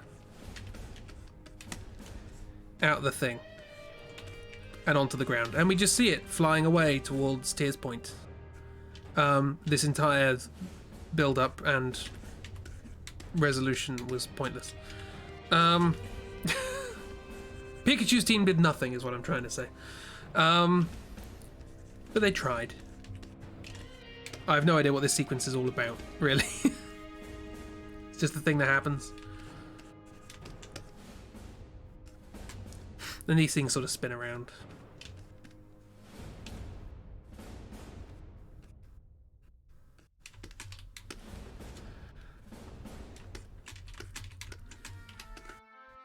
Yeah, so it just literally goes and like that.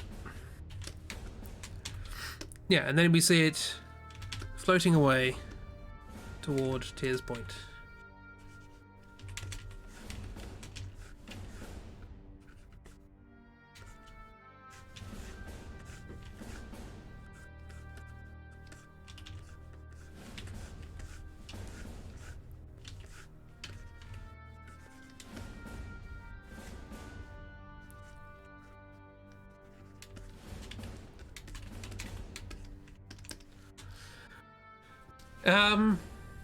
Sometimes things just gotta happen, I guess. You get an opportunity to get suck some good magic out of a corner of a room, but you know.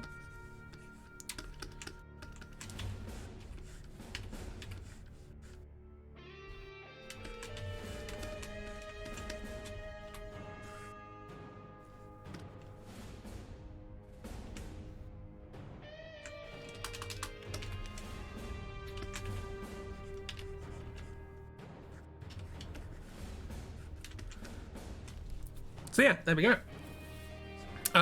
Big old cube in the sky is doing bad things. And alarms are going off in space. And that's where we're going to end. Cliffhangers. Ooh, exciting times. This music sounds like it would belong in the labyrinth.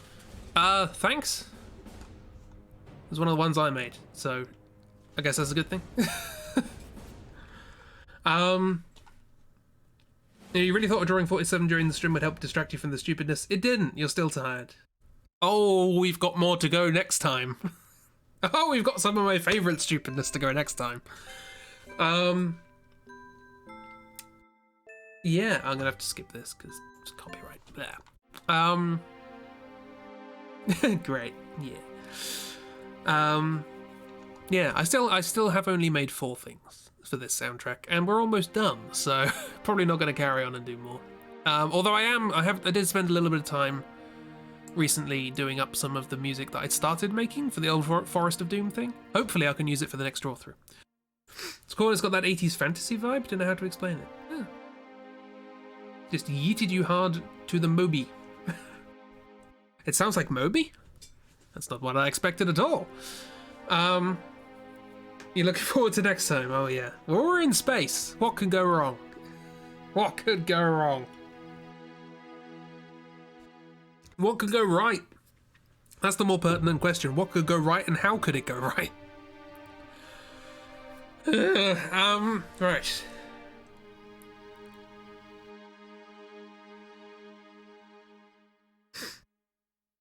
I'm not bullying no one. I'm affectionately prodding. Oh no, the knife has come out. You love that emote, don't you? It's a good one. Nothing can go right. But yeah, we made a friend today, Gremlin Demon Baby. So that's something. And then we got shot into space, where we Snow Whited Cheery, and then a cube came along, made of crystal. And we jumped on and we got kicked off. And that's basically it. Pretty much all that happened this time. Oh yeah, Jimmy also became the leader of a revolution. That happened. And they were successful, so that's good.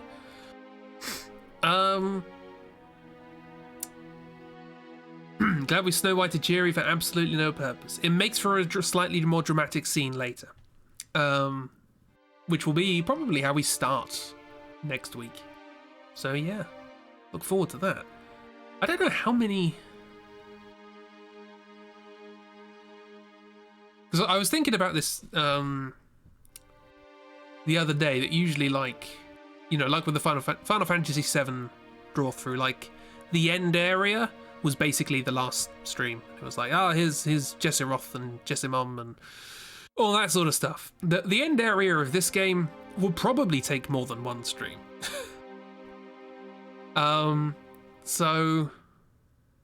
So we got that, we then got the bit before that, and then we have all of this space stuff going on.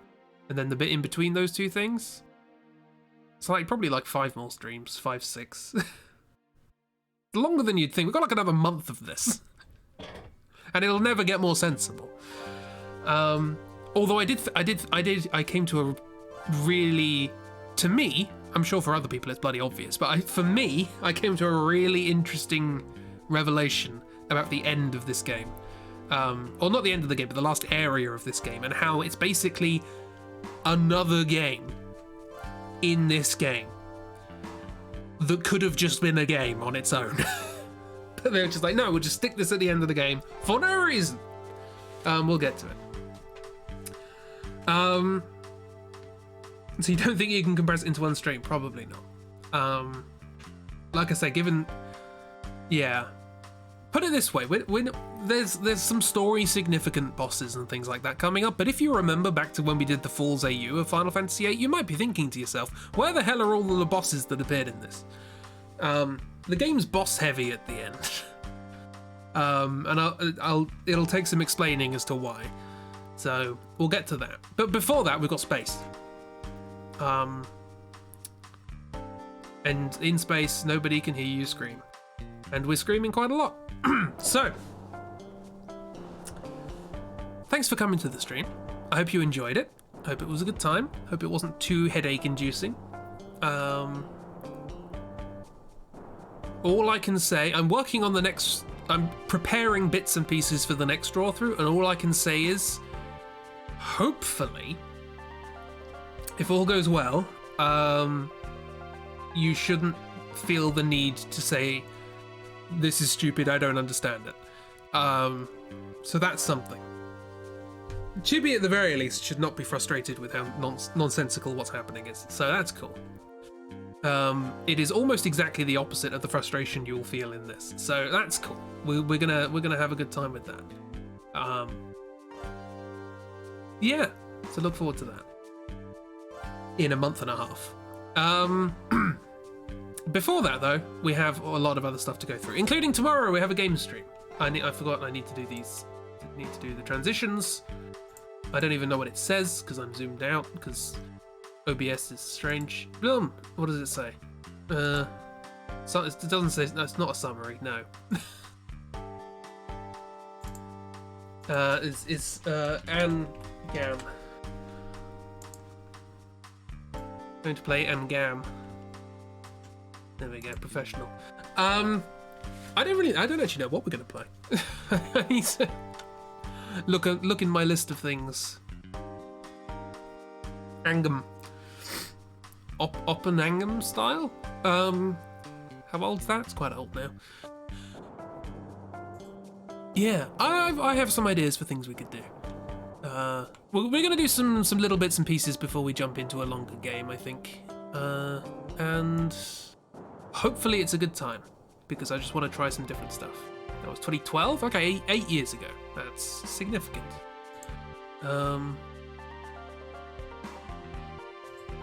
Yeah.